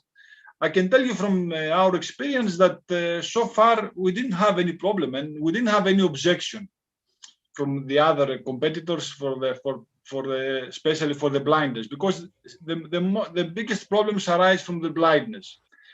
And also in other sports, if you're a blind player, there are 3 different categories. It's B1, B2, and B3. It depends on how much you can see. In chess, we don't have 3 categories. We have only 1 category. Blind player and partially blind player.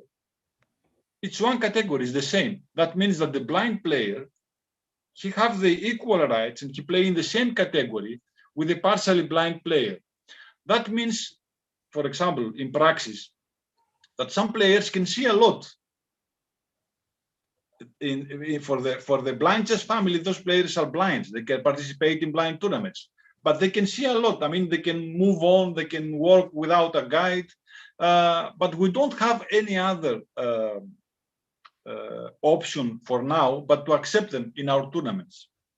And this discussion, if in chess we have to separate in categories, it depends on the blindness. It's an old discussion, and so far, most of the opinions in every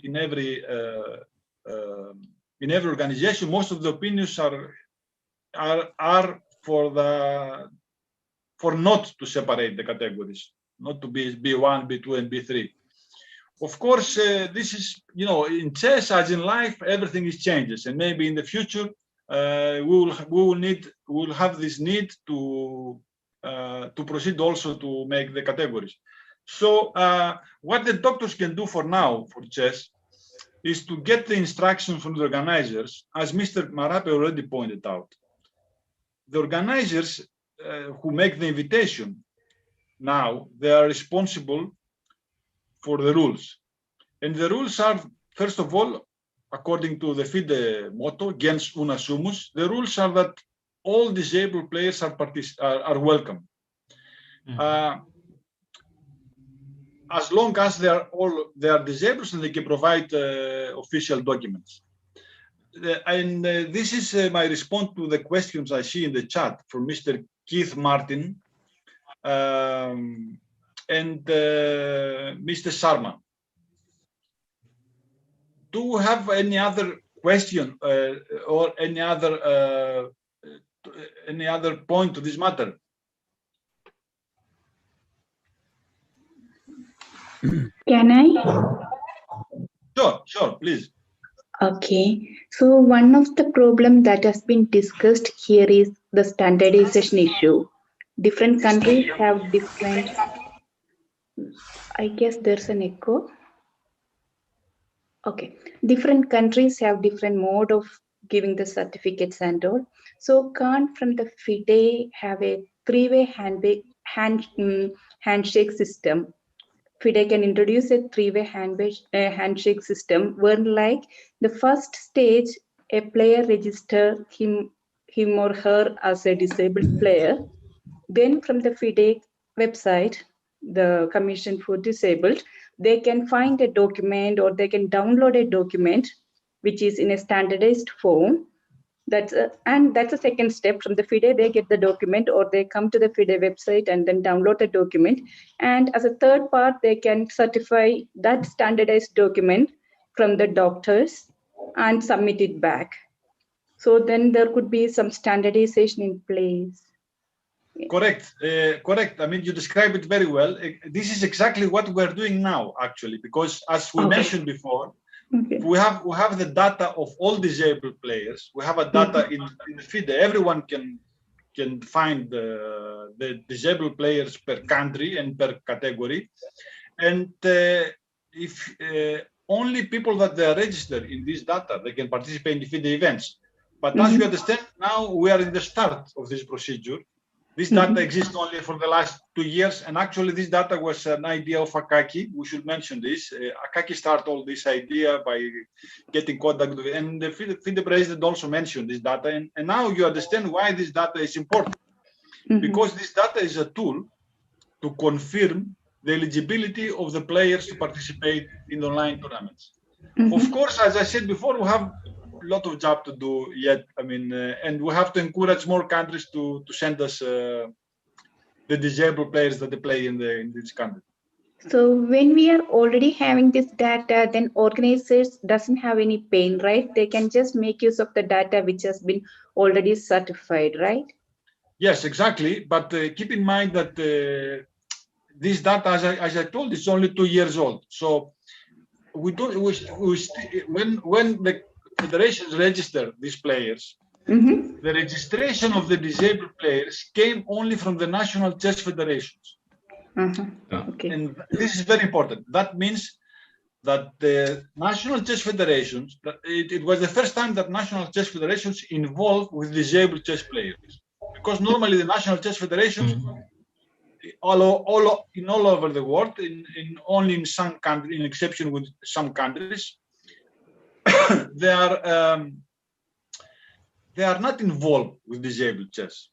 So FIDE collect this data from the national chess federations, and this is the only way, because national chess federations are members of FIDE. So FIDE address to the national chess federation.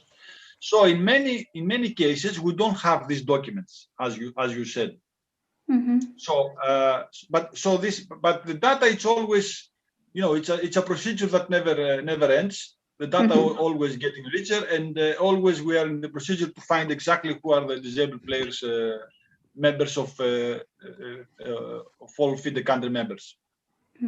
So can't we have some drive wherein, within next 6 months, we will try to collect as much as 80% of the data, or some push and on this data? I think collection? That for sure next year it will be, after next year, I mean, everything will be different. I mean, it will be much easier for us to organize over the board events.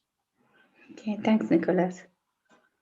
Do we have any more questions for Dr. Marape? It's our pleasure to have him here. Yeah, the same thing, because earlier he mentioned, he got documents, certificates which are in different, in the native languages, then has to depend on translator. Then I was wondering if there was a standardization process and the documents were already in place, it would have been much easier for the doctor's team headed by him. So that was it. Yes. I have a question to Dr. Marape. Yeah. Please. This is just an observation, because in the Asian Para Games, which is under the Asian Paralympic Committee, documents are submitted in advance. No problem about that. But when you arrive at the competition, before the competition will be classification dates. So in that day before the competition, there are doctors assigned to classify the players, whether their disability is exactly on what they say in the documents. My question is, are we looking in that direction also? I'm just curious, because if we were to affiliate ourselves eventually to be part of the World Paralympics, because this is the second time the chess will be part of the second Asian Para Games. So in line with that, are we looking in that direction also, that eventually countries will be asked to submit the documents in advance, but then before the competition, upon the arrival, during the competition, there will be actual classification by the team of doctors from FIDE? Yes. Let me answer that question. Yes, this is just the beginning. But what you are suggesting is very important. You see, what we did this time was documents were submitted in advance.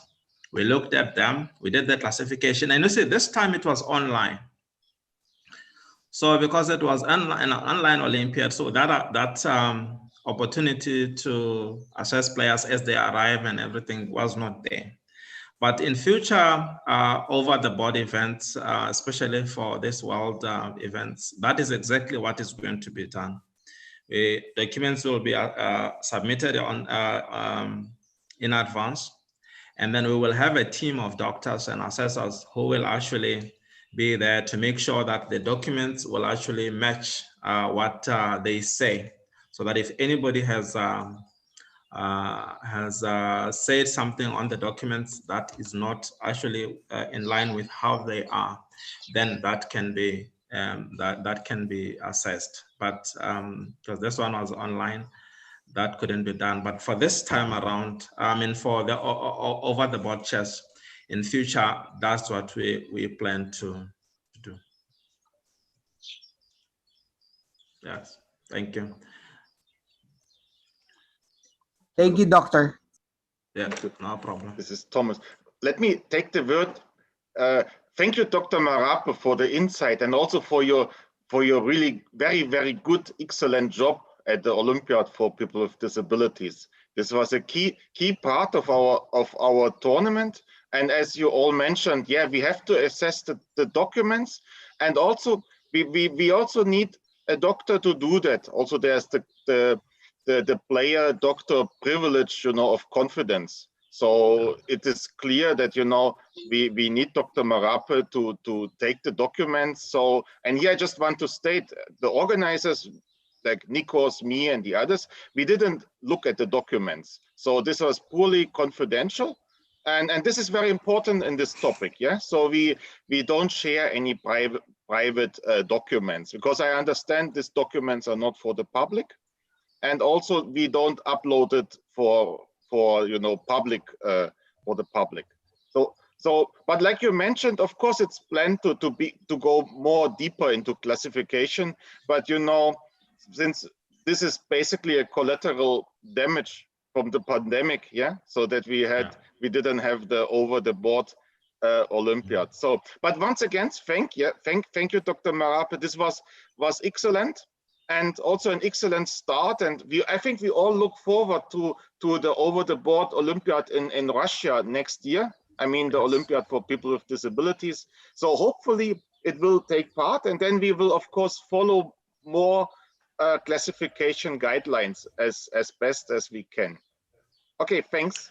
Thank you very much for having me. And I really, it was great working with you in this Olympiad, and I look forward to the over-the-board one next year in Russia. Thank you very much.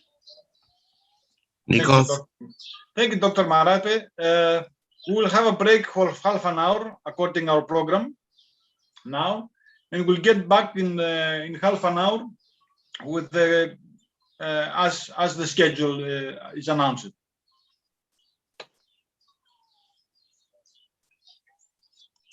Nikos.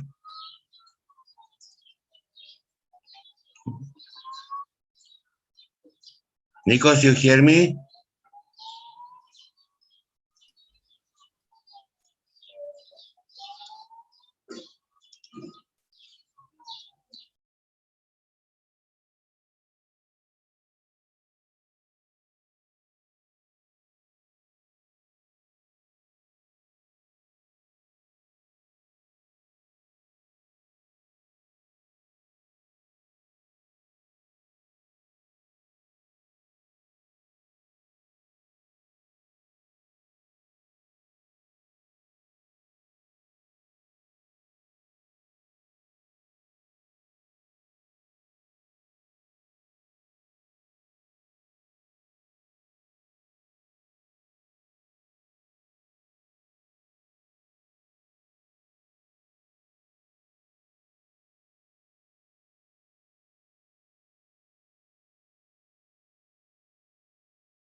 Dear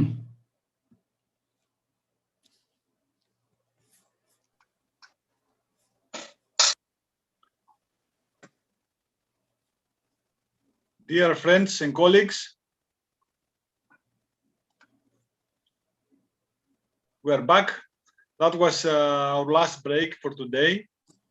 Our next guest doesn't need any big introduction. He's Victor Bologan, a well-known chess player, a grandmaster. I can say an idol, chess idol in our youths when we study his games and analyzing and reading his books. One of the top grandmasters. And Victor now, the last years, he is executive director of FIDE.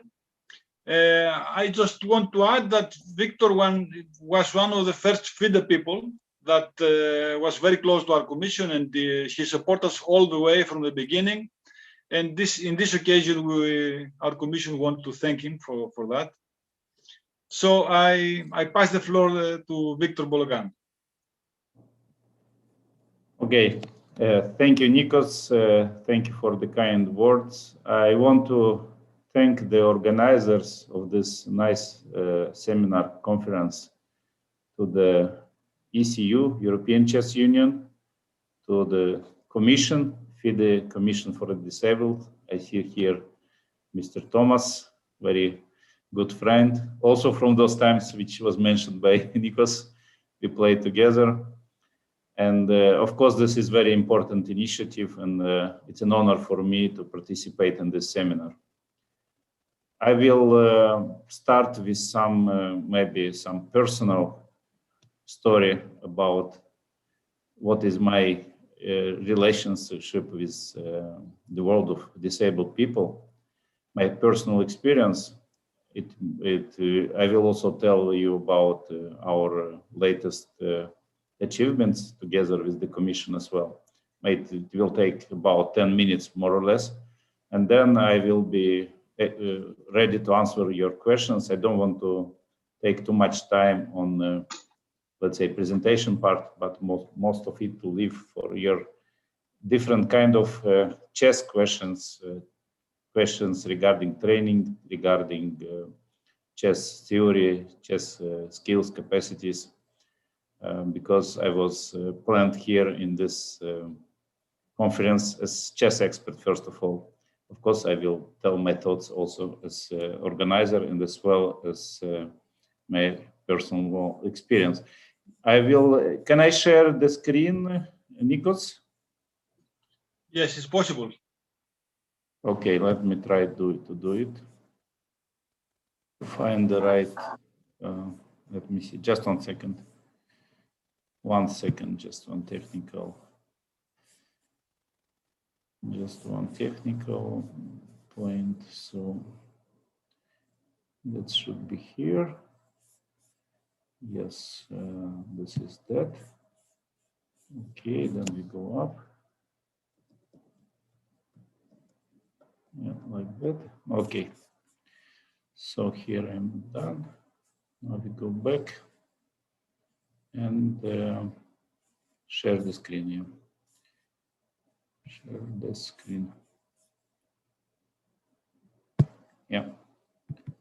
Okay. First of all, I want to thank also Kema. She helped me to prepare this presentation. And she is a very valuable member of the commission as well.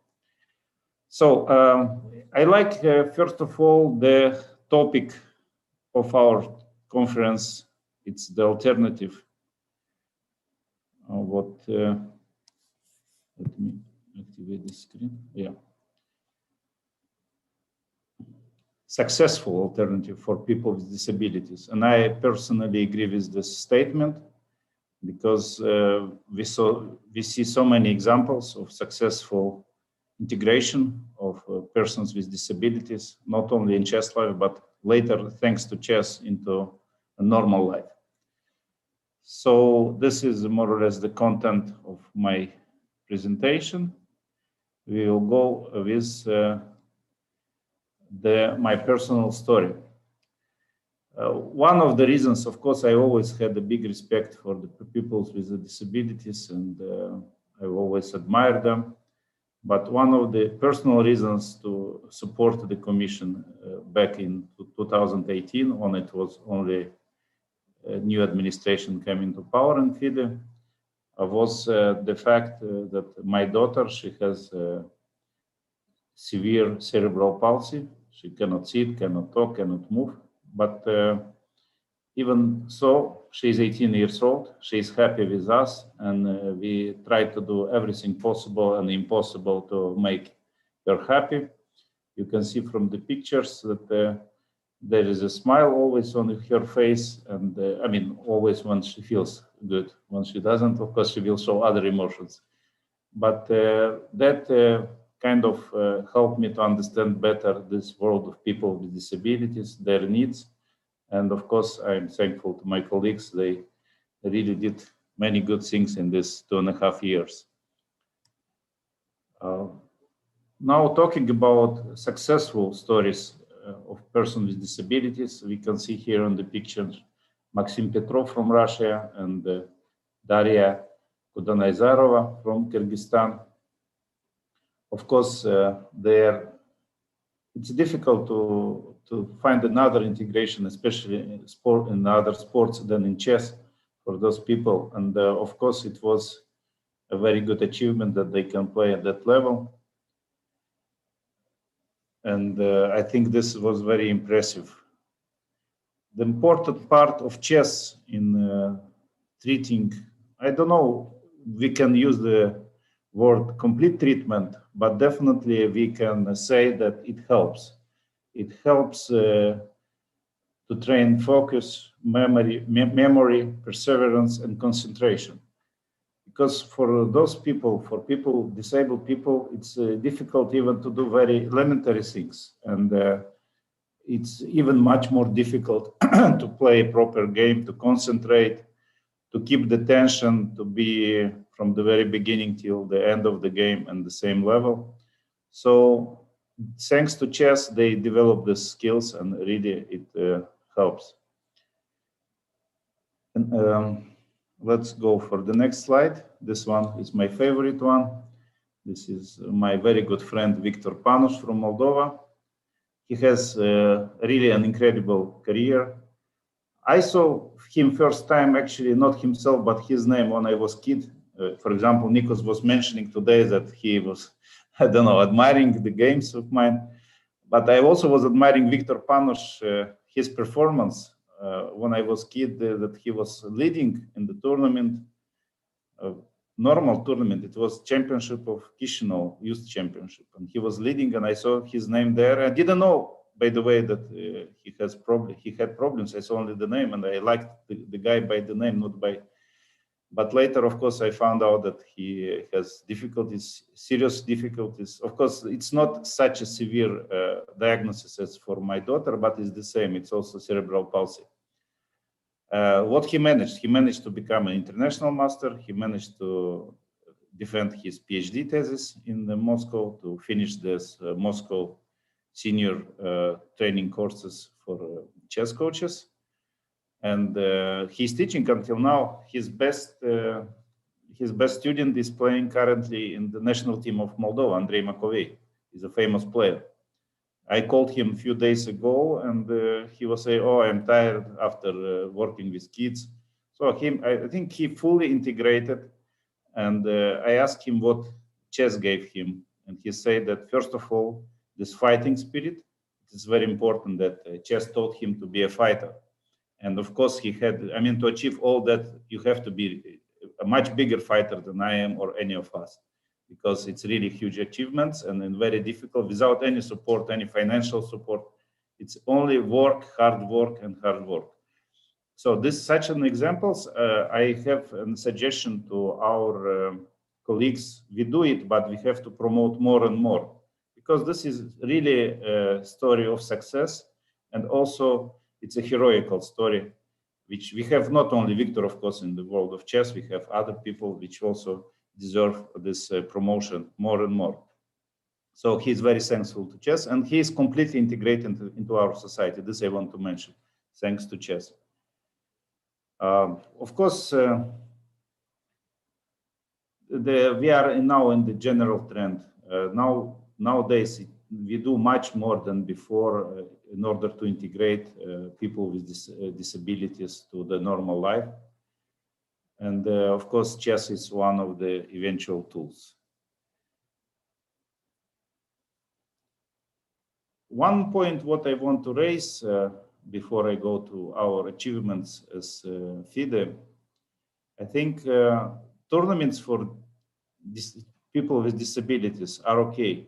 And for example, here we talk about World Individual and Team Chess Championship, which was held, was of course organized by the Commission. And here we see the World Junior Chess Championship. And of course, this was fantastic competition in Ankara. I think it was 1.5 years ago, before COVID started. Otherwise, we would do much more things. The first Confederation Cup, this was the name of this tournament. And there was not only a tournament, but there was a whole festival with seminars, with courses. It was very nice, and many high officials visited this tournament. And I also had an honor to be present there and to have a lecture. Here we have some pictures. It's important that different kinds of disabilities were able to participate in this tournament as well. The workshop led by Thomas Luther. And the one important thing that even in the COVID time, we see some, maybe at least half of the faces are present at the seminar. You can recognize yourself here in the picture. We see Nikos, we see Victor and many others. Of course, Akaki, he's a very big friend of our movement, Thomas. So this online chess cup for people with disabilities held in 2020 was also of a big success. One last important thing, I think you were told already that we will have this online Olympiad. Sorry, I will remove this phone. We will have this online Olympiad for people with disabilities starting. It was, of course, scheduled in 2000. The previous year, but in 2020 we will have it, the Chess Olympiad. Sorry, 2022. It was scheduled for 2020, but we will have in 2022 the Olympiad for people with disabilities, and this will be a part of the big Olympiad. So we have a big support from the Mr. President, Arkady Dvorkovich. He's really very supportive to this movement. And in Khanty-Mansiysk, I hope it will be a very big festival. So I will stop here. I took my time as promised.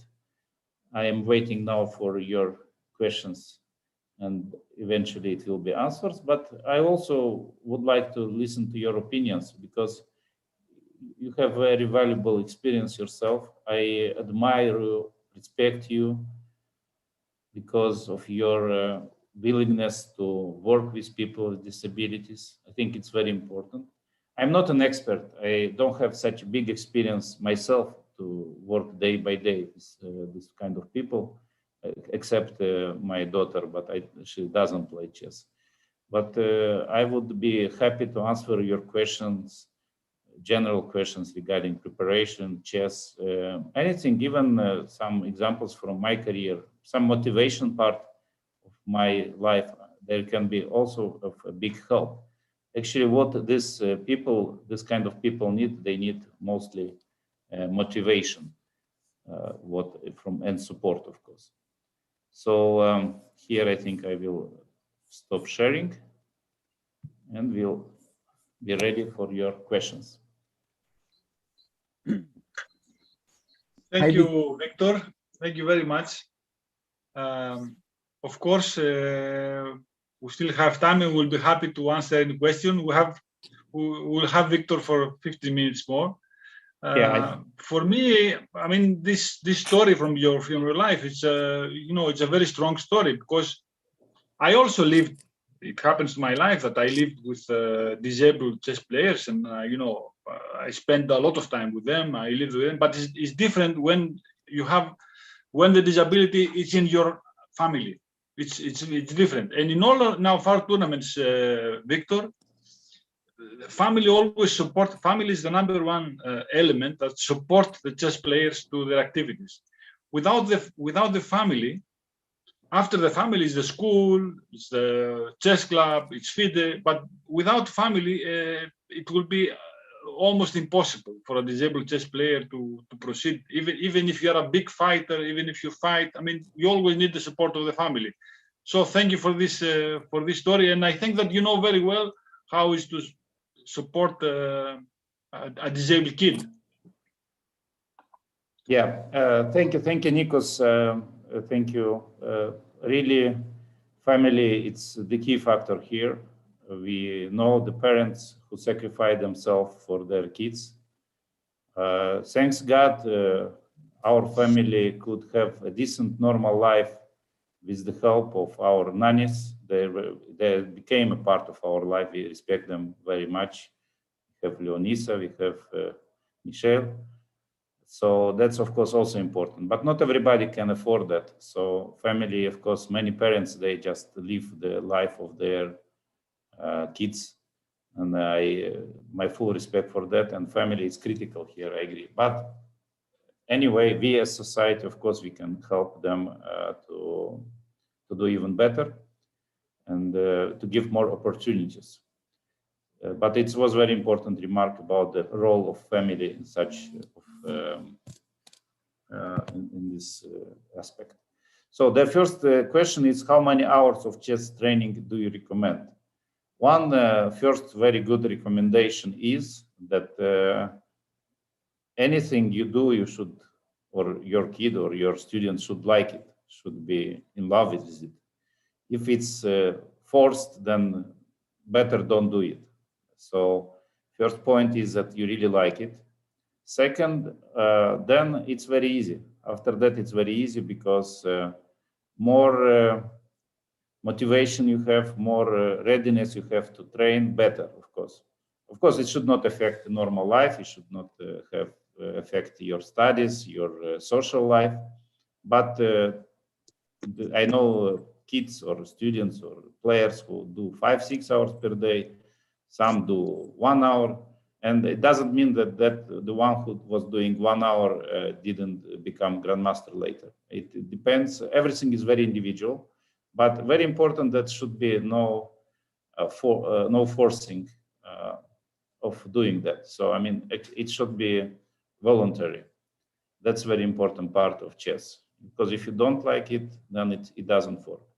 But it's good always to have some breaks. I mean, not to have it every day. So to have some 3 days of chess. Okay, in our times, in Soviet times, we had like 3-4 times per week, 2-3 hours. And that was already kind of a professional approach. And that worked. That worked well. I mean, in 1 year, I became first category, which is for Soviet time was very good achievement. So it's not that important that the amount of work, but important the quality, of course.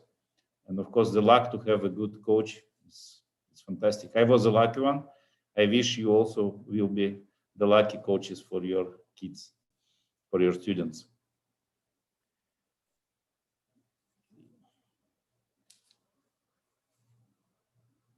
Yes, okay, I'm active in my soul in chess, not really in practical, from practical point of view, but I hope to be able to play next Olympiad in Moscow in 2022. I like very much Moscow. I lived there for 18 years, so it's my city, and I really would love to be part of my team. Maybe not on the first board, but still I have some rating still left, and I will try to prepare myself. From point of view of books, I do have now in mind a few books in different level of preparation. So I will come up with something else. But the most interesting for me and the most challenging for me now is I am preparing together with the Professor Jairo from Venezuela, a chess course called Chess and Strategy for the American University here in Qatar. And we will teach normal students, not chess students. We will teach strategy, we will teach chess, we will teach critical thinking, which is very important as well. So for me, this is challenging. And so I'm not like too far from the world of chess. So somehow, in a way or another, I'm there. Of course, I do play some blitz games. Yes. May I? Sure, please. Could you please give us some suggestions, tips, or tools wherein, like, that help us to introduce chess to a blind child? Initial stage of, like, the child should know or understand chessboard is something square and there are alternating colors, and, like, H1 is white, that comes on right, and all these kind of things will be really challenging for a blind child to understand and grasp. So how, as a trainer, we can impart this kind of knowledge to a kid without much difficulties? It should be fun for the kid so that the child will continue, and some tips, tools, or techniques. Well, as I said, I don't have, I have zero experience in working in this field. And I would answer your question, if you don't mind, if you can write it me, I can write it later. I can find out the answer later and answer your question in a written form later. But now, because also I didn't maybe understand very well the question, but as I understand there are some specifics which would serve for the blind people, for blind players to better visualize the board. Only thing I can say that visualization, it's a very important exercise general in the chess practice. Our coach, Ion Solonar, he was giving us this exercise. So we were like starting the game blindfold, and we're making like first 5-10 moves. We were taking, which is right, we were taking a note for the moves. We were recording the moves. And after 10 moves, we were settling the pieces on the board. And then again, after 10 moves, we play blindfold. And then again, we record. And then, so that helped a lot. And this visualization in chess, it's very important, even for normal people, for people with everything without disabilities. So this, from this point of view, I think the blind people, they have this possibility. If we remember the famous movie, The Queen's Gambit, where the Anne Taylor, she was looking at the ceiling and all the pieces were in her mind. The table was there, so she was kind of playing already in her mind. She didn't need really the pieces. So this kind of things can be inspiring for your students, so to better understand. If you know, we have Thomas will support me here. We have Grandmaster Ivanchuk, and many times he doesn't look at the board at all. Or I don't know, Boris Gelfand also, he doesn't need the board actually. So they are playing almost blindfold, So that's a chance for the people with visual disabilities. I see another question. I do have a similar student, no talking, no moving, but she can hear. Okay, my daughter also can hear. Now she is learning chess and she is in a good way. We are doing our best. What do you recommend for the family and even for me? Well, I think what again we should do, we should have a separate talk on that. What is the mood of your student? Because I would be interested to learn myself here from one point of view. From another point of view, if we if we can help you with some other things, because, for example, my wife, she's very experienced in this field, so we can exchange experience here, definitely. And thank you for sharing this information. If you can, I don't know, I think my contact can be shared later by Nikos to you, right, Nikos? So we can yes. have, Yeah. we can have a chat later on that, because how we communicate with my daughter, it's actually we've bought this device. There is a special program like eye tracker, so you kind of you have to focus your eyes on something and keep it for 1 second at least, or 2 seconds, and then that means that this let's say picture will open, and then and so on and so on. So that's how you can communicate. It's difficult. It's maybe only half a year since we bought it. We don't have big successes, but sometimes when she is in a good mood, she can do it. Otherwise, she can hear everything. She understands perfectly well, and even I think Filipino she understands. But she can smile when something is positive. So that's the communication way, how we do communicate with her. Chess-wise helpful ideas. I see one more question here in the same question. Helpful idea chess-wise, I think it's very good to have this go through the general principles of chess from time to time, and to make sure that the student not only knows it extremely well, very well, but follows it. Because even top grandmasters, sometimes they forget to make a castle, forget to put their, I know very, very genius grandmasters who put their knights on the edge of the board, don't take the open lines. So all these general principles, it's very easy advice, but it's very efficient. This one works very, very well. So I do have a material, and if we would have another option, I think once I already gave this material to, maybe even in the previous session in Ankara, prepared for that, I would share it with you. But in general, these general principles, they work very well. Victor, can I ask a question? Yes, please. If a chess player with disability will ask you, what will it take to be a grandmaster? What will be your answer?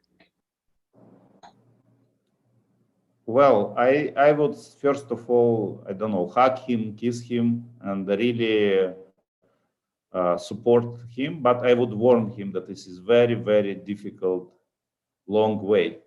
But now with all this availability of information, of practice, I mean, in our times, in order to find some precious information in my and Thomas' time, it was another, we have to go through all these informants, we got all encyclopedias, I don't know. Now everything is available. Now we know we have everything available and affordable. So only thing really such a person needs, it's support. It's not only thing, but it needs support. It needs patience, fighting skills, which have to be improved day by day, because every time there will be a challenge, and a trust that it will succeed. But I think it's possible. And we saw the example of Viktor Panos. He became international master. We have other good examples as well. Thank you. Thank you, Victor. We really appreciate that you are here with us. It was very inspiring, your presence here. We hope that next year or in the future we will meet like always in person, and we will continue our activities. Let's hope that this pandemic will end. You know, after 2 years of pandemics, people start to be annoying, and people, the chess world wants to make a restart, to start playing in tournaments again. So hopefully that day will come, and we'll see each other in person. Yes, definitely. Thank you so much, Nikos. Sonja, also was good to see you. Thomas, Akaki. I'm again thankful for inviting me, and I promise, I hope during the Olympiad we will definitely have the chance to have some seminar, or even before that in person, as you say, Nikos. And I wish you all good luck. I see the key words here in the comments is motivating and inspiring. That's really important. So I wish you good luck and good continuation of your seminar. Thank you so much. Thank you, Victor. Thank you so much. Thank you, Victor. Was very inspiring presentation. Thank you for having you, and greetings to you and your family. All the best. Thank you, Thomas. Same for you. Wish you all the best and good luck in your work. Thank you. Thank you.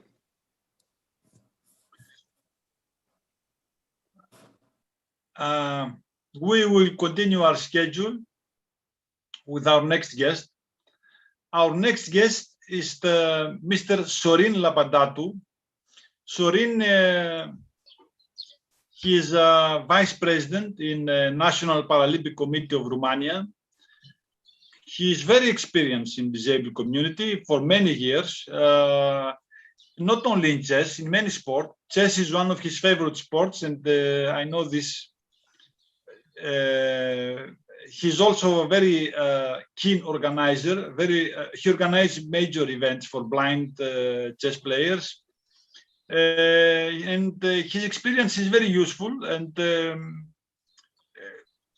he's also a chairman in IBCA, not IBCA, IBSA in IPSA. This is the biggest organization for blind in all sports. And he's chairman for chess, so he's responsible for chess. And he was the person who introduced chess to IPSA.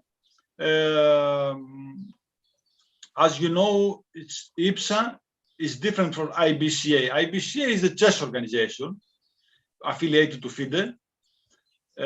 One of the three organizations, of the three disabled organizations affiliated to FIDE. IBSA is the organization who control all the sports in blind community.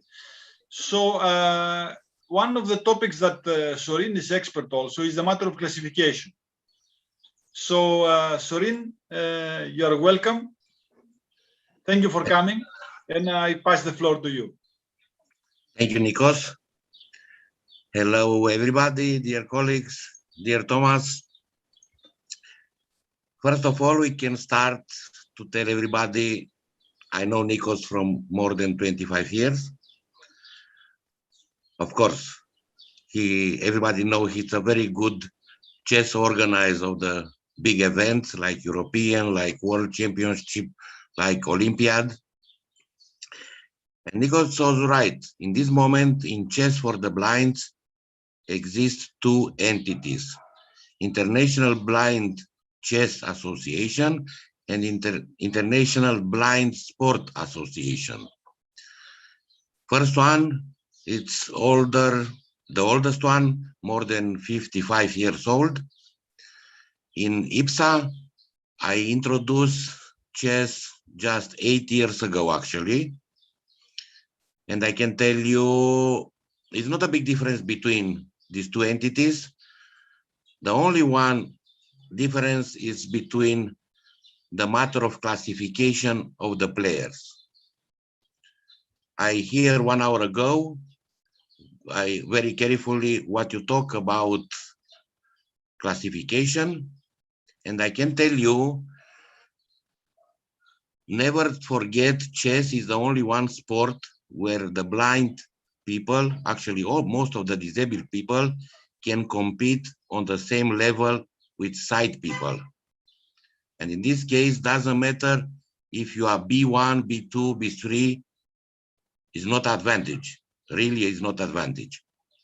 You know, in IPSA, all the players must do a classification where the special classifier doctors try to decide in which category you fit. But you know, in chess, all of time I promoted chess to not have a real classification. And I can tell you on the last 2 world championship was not classification, in the last World Blind Games in South Korea, chess was the only one sport where was not classification. And that we fight for this one, not to waste time and to waste money, to pay special classifiers to do the job. Because I tell you before, it's the only one sport where it doesn't matter if you are totally blind or you have a low vision disability. This is the main point of classification. And I can tell you, chess, for everybody to know, you know, chess will be part of the World Blind Games in Birmingham in 2023, which is a very important matter because they accept again chess, which means we make a lot of steps forward to implement chess all over the world. If we look a little bit more, think about how many chess players are members, are affiliated to FIDE through the chess federation of each country. I tell you, there are a lot, really a lot. And about, I can tell you, like Victor, a short story concerning myself. Actually, I come from a blind family. My father was blind, my mother was blind. I grew up, I tell you, in a blind family. And what I was surprised, both and my father and my mother play chess, which give me a kind of confidence to be around the blinds, to take care about, or not only about the family life, even for the players, for the blind people who like to make sport. In this moment, my main job is chairman of the sport activities in the Romanian Blind Association. And in the same time, Nikos was right, I'm vice president of NPC Romania and chairman of the chess committee of IPSA. Of course, it's not easy to work with the blind, but when you are grow up from a family with both parents blind, for me, it's like a normal day. Doesn't matter if I work or I walk somewhere with the sight people. I can tell you more than 60% of my friends are blind. Actually, all my love go around the blinds. And for this reason, I follow my father. He was one of the Romanian players in the Romanian national team who play starting from 1970 in the Romanian national team, chess team. He take part in a lot of Olympiads. Even Nikos know my father very well. And day by day, I'm more involved in all sport activities. It's not so complicated to organize a big event, just only you must know all what a blind needed in 10 days, 12 days, how long takes a big competition. I saw in my colleagues today, even Cristina from Italy, she organized 2 or 3 years ago a European Championship in Sardinia, and really was all perfect. But unfortunately, most of the NPCs committee in the world doesn't agree chess to become part of NPC. Because, you know, NPC is not a Paralympic sport, and most of the Paralympic bodies like to invest more money in the Paralympic sports, not in non-Paralympic sports. In this moment, it's a big fight. It's a lot of talks, a lot of changing of emails with the NPCs, trying to convince about useful of to accepting chess in their NPCs. And I can tell you in last 5 years, the number of NPCs grow up a lot.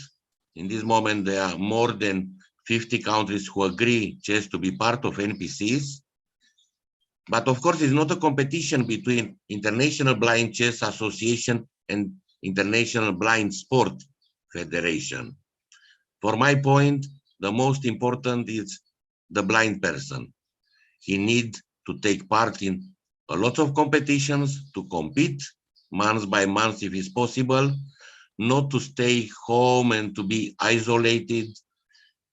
You know, the best integration for the disabled people go through sport, not to other activities. They make a lot of friends, they integrate in the society when they play tournaments with even with sight people. And it's very, in my opinion, the best is to have a very good connection with the blind association in your countries. And of course, with the chess federation in your countries. If you have good relation between these two associations, federations, of course, the chess will grow up even for the disabled people, especially the blinds, because now I talk almost about the blinds, not about all the disabilities. I give you an example. In Romania, in this moment, we have 7 schools for the blind, and we try in this moment to implement in all 7 schools chess to become one of the teaching material, because it's very important. You know, it's much better than to run around a little bit in the hall of the school, but I think it's much better to play chess, to learn chess. And this point I learned from my father in that time, in 50s, 60s, in all schools in Romania, they practice chess, starting actually from the 2nd, 3rd classroom and growing up to the juniors when they finish the school. Even in this moment, I have 2 chess players from the national team, 2 blind chess players, who are teachers in one of our schools of the blinds.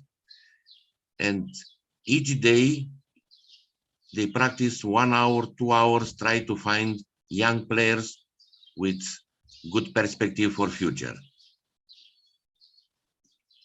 And concerning the big tournaments, I organized 2 times World Blind Championship in Romania. Nikos organized once the 3rd one. And for next year, I open a bid in IPSA asking who like to organize the 4th edition of the World Chess Championship, IPSA World Chess Championship. In few words, this is my short presentation, and I hope, you know, to see in 2023 on the World Blind Games in Birmingham, more countries sending chess players, and I tried the best. Of course, it's good to prove with a medical certificate it's a blind person or a low vision person.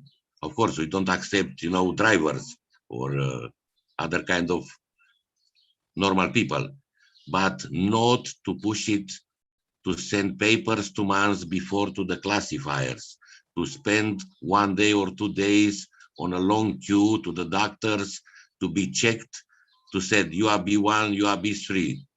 Because anyway, it's useless, because they play all together. Never I will accept to play in 3 categories, like in athletics or like in 9-pin bowling or other sport for the blinds. Chess is open for all categories of these blind disabled. If you have some question, thank you. Thank you, Sorin. Thank you, Sorin. I found it very interesting what you say. So the last that you mentioned about the categories, this is a big dilemma in the chess world. We mentioned this before. Yeah. Sorin described exactly what is the arguments, and the opinion of Sorin is the opinion of most of the people that involve in the blind chess.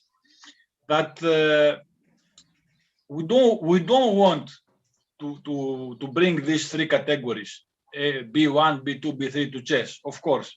On the other side, and this is why it's dilemma, is that if we want to make chess a Paralympic sport in the future, we have to comply with these rules. This is the opposite. This is the argument of the opposite side. So this is an open discussion, as Sorin mentioned. It's an open discussion because chess is not exactly the same sport as the other sport. In chess, correctly, is the only sport that a blind chess player can equally play with a sighted chess player. This is unique situation in chess. In no other sport you can find this. I mean, for example, how is impossible for a blind chess player to compete equally for a blind in football, for example. Yeah. In football, how a blind can play with a sighted player, football player? It's absolutely impossible. Only in chess this is possible. So I see that we have a couple of questions already, Sorin, for you.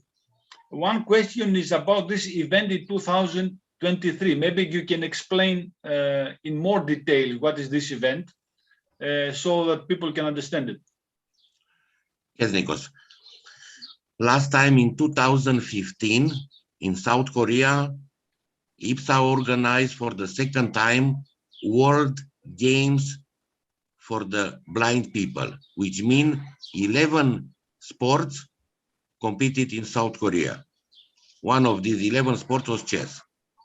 Normally, this event is each 5 years, which means in 2020 was the round for the 3rd edition, but the pandemic stopped it.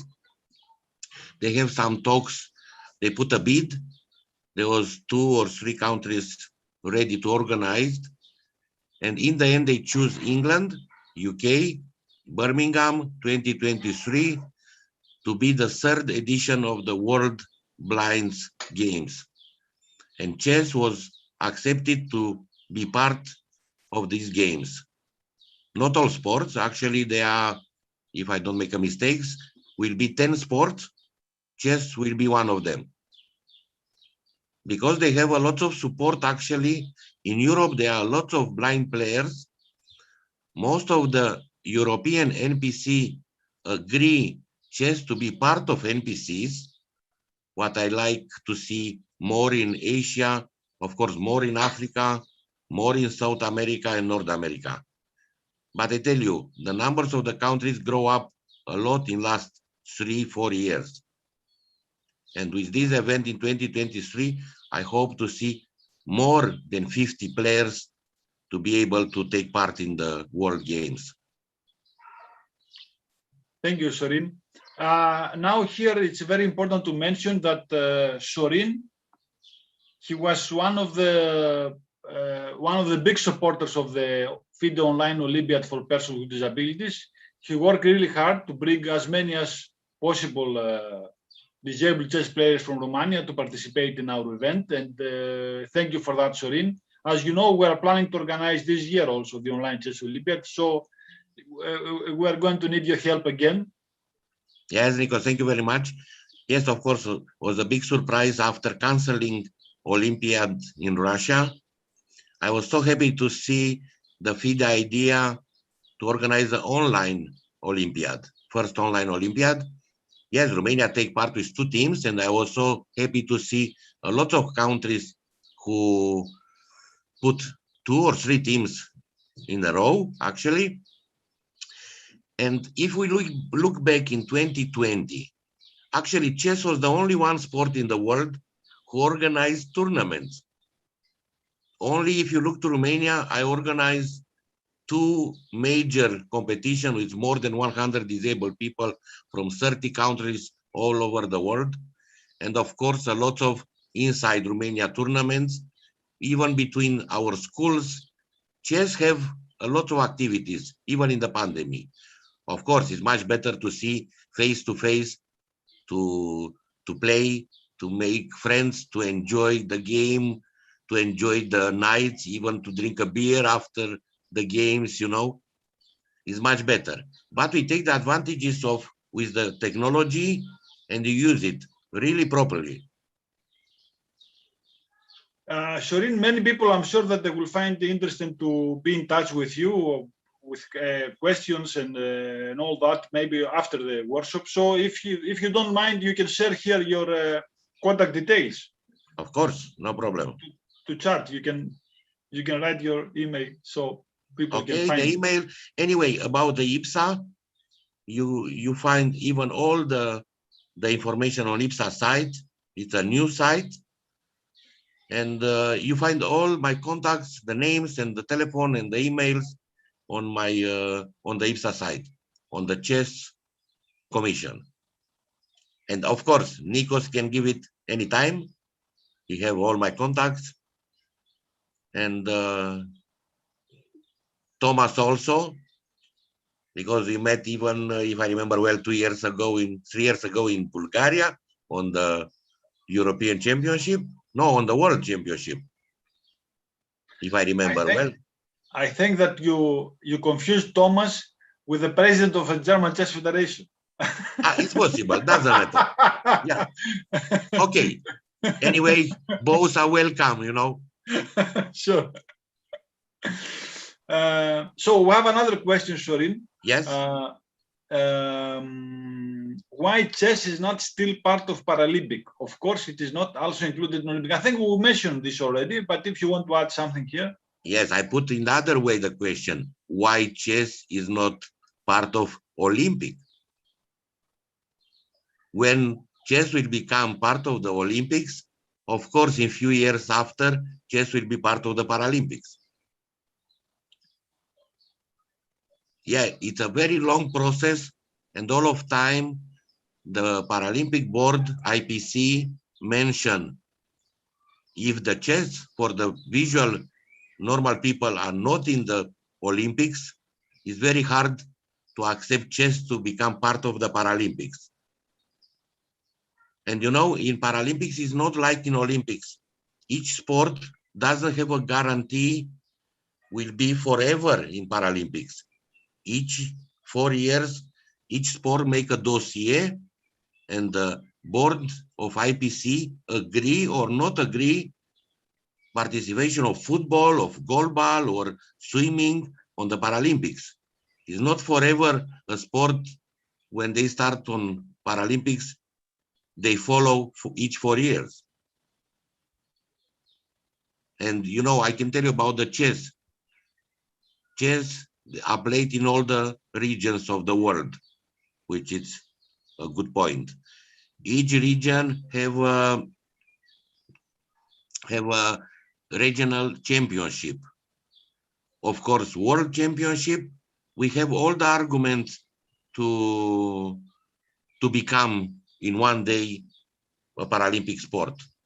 Doesn't matter, one of our colleagues said in Sydney was a kind of demonstration of chess. Of course, but they never will accept chess before accepting of Olympic Committee chess to be part of the Olympics.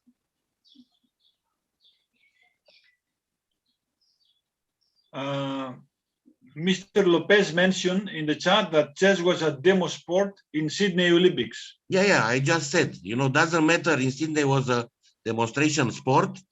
Never IPC board will accept chess before accepting the normal people to take part in the Olympics. Will be very hard. It's a very long process. And I don't know if FIDE try to implement chess in the Olympics. And how was the result? Of course, that this is an open discussion the last maybe 30 years. And a lot of meetings, a lot of approaches, and one of the first goals that the chairman of this commission, Thomas, one of the first goals of this commission the last 7 or 8 years ago was to try to enter chess first as a Paralympic sport, and then so the opposite of what you described. But as you said now, this is much more difficult, and we should try for the opposite. This is what are you saying, correct? Yeah. From my point, I like to see chess on the Olympics, on the Paralympics, you know. And in my next term, you know, I will do the best, even to try to open a small gate for future. Because I tell you, it's a very long process. Maybe it takes 8-10 years, you know, up to accepting chess. But why not? Yeah, this is Thomas. Yeah, thank you, Sorin, for your nice presentation and of course your help during the Olympiad, and I mean Olympiad for people with disabilities and all our work. You know, I mean this is a great job you are doing, and yeah, of course for many years, you know, one of the big projects of our commission and FIDE was of course bringing chess or including chess to the Paralympic Games. And as I see that this is where chess belongs. And I mean, okay, we somehow have to work for it. And of course, it's a difficult and long process. I think every one of us understands. But you know, making tournaments, organizing, showing that we make, you know, big events. Even now, like everybody told last year in 2020, the Chess Olympiad for people with disabilities was the biggest sports event worldwide for people with disabilities. And so we outperformed the Paralympic Committee, International Paralympic Committee on this. And this is very difficult to ignore because still, you know, we make huge events. And I think if we just plan it right, you know, let's say, if we play our position well enough, we will bring chess to the Paralympic Games. I strongly believe in this. But of course, it's a long process. I fully agree with you. You know, like we say, always this way is really, really long. I think we have no illusions about this. Yeah, yes, Thomas, it's true. But we are here actually to try to move another one more step behind. Yes, yes.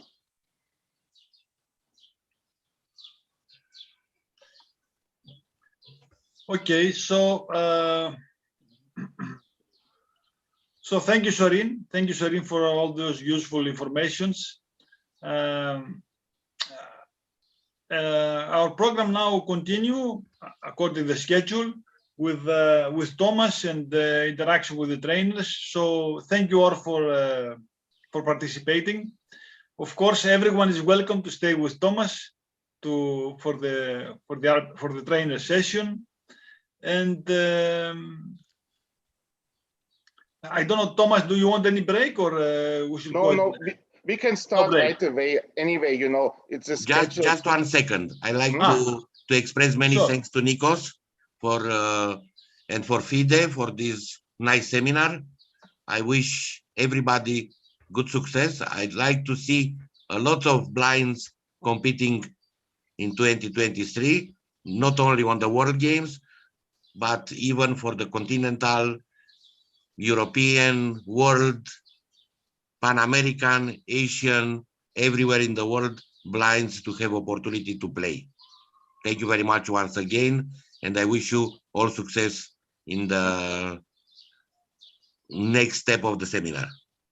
Okay, thank you so much, Sorin. I have one more question for you, Sorin, because do you have 10 more minutes time? Of course.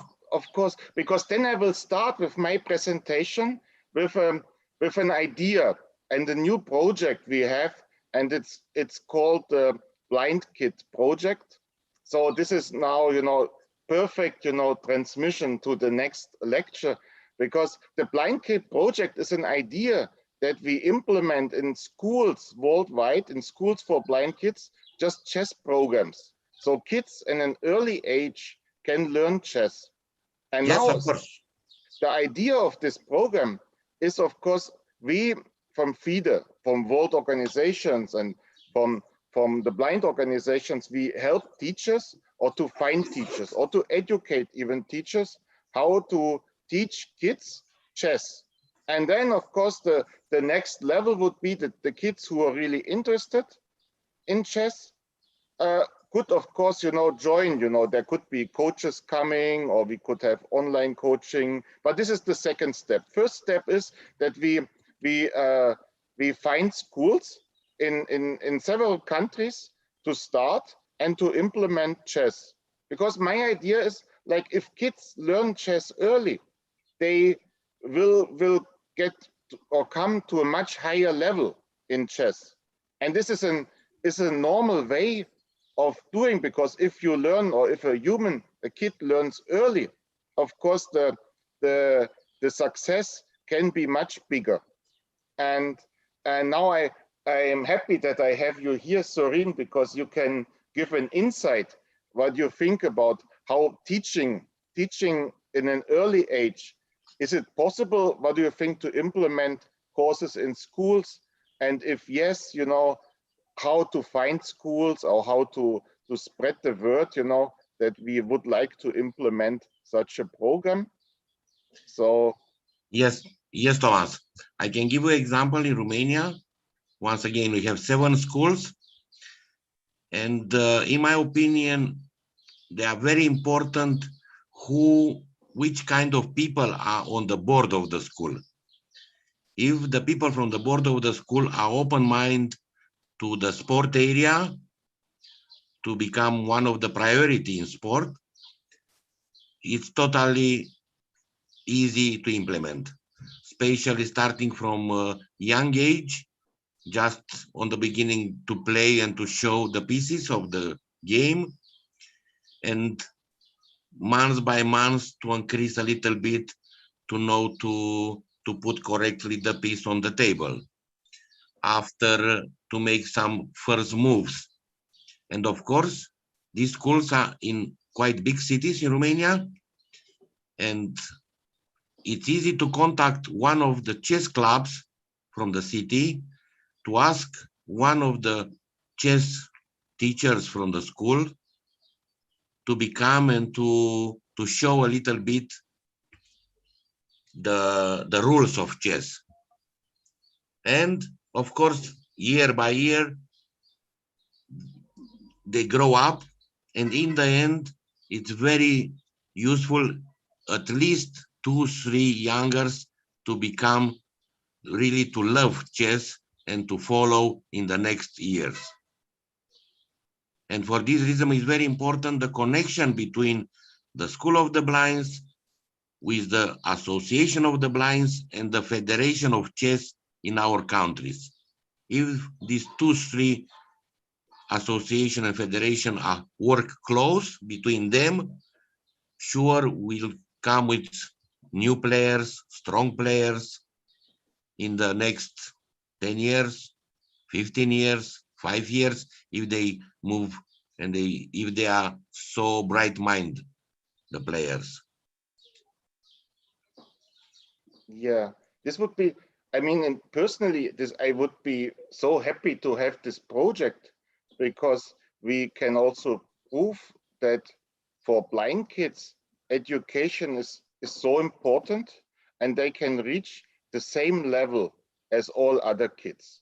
Because chess, and now we are all chess players, sometimes, people can be very strong even if they play blindfold. And I already gave this example. One of the most famous chess players in the world, Vladimir Kramnik, former world champion. When you see him playing blindfold, because he was several times champion in blindfold chess, he plays so strong, sometimes even stronger than really, really strong players. And he plays blindfold while others can be sighted. So the idea is, of course, to show that, with enough training and good education, everyone can be super strong at chess. So this is the idea behind it.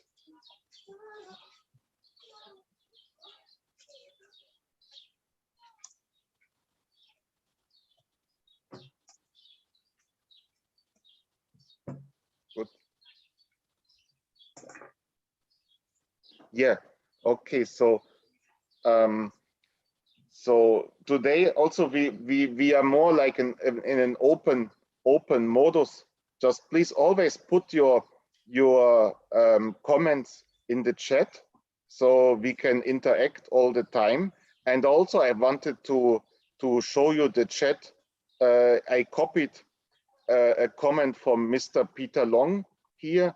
Mr. Long is the secretary of the FIDE Trainers Commission, and he mentioned in his chat that, you know, if there are volunteers among you, people who would like to help in that program for blind kids and schools for blind kids, please send an email to Mr. Peter Long.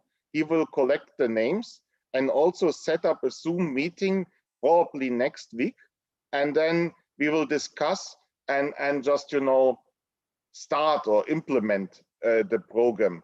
Like Sorin told, sometimes things will take time, but we will use this workshop as a starting point, and maybe we find some schools in some places where they would be happy to start to implement chess. So okay, so all of you who were here for the whole day, maybe they also noticed from Dana, our general secretary, FIDE executive director. Dana just mentioned this initiative, so we should follow up, and this would be a great thing, you know, to start this this program. So.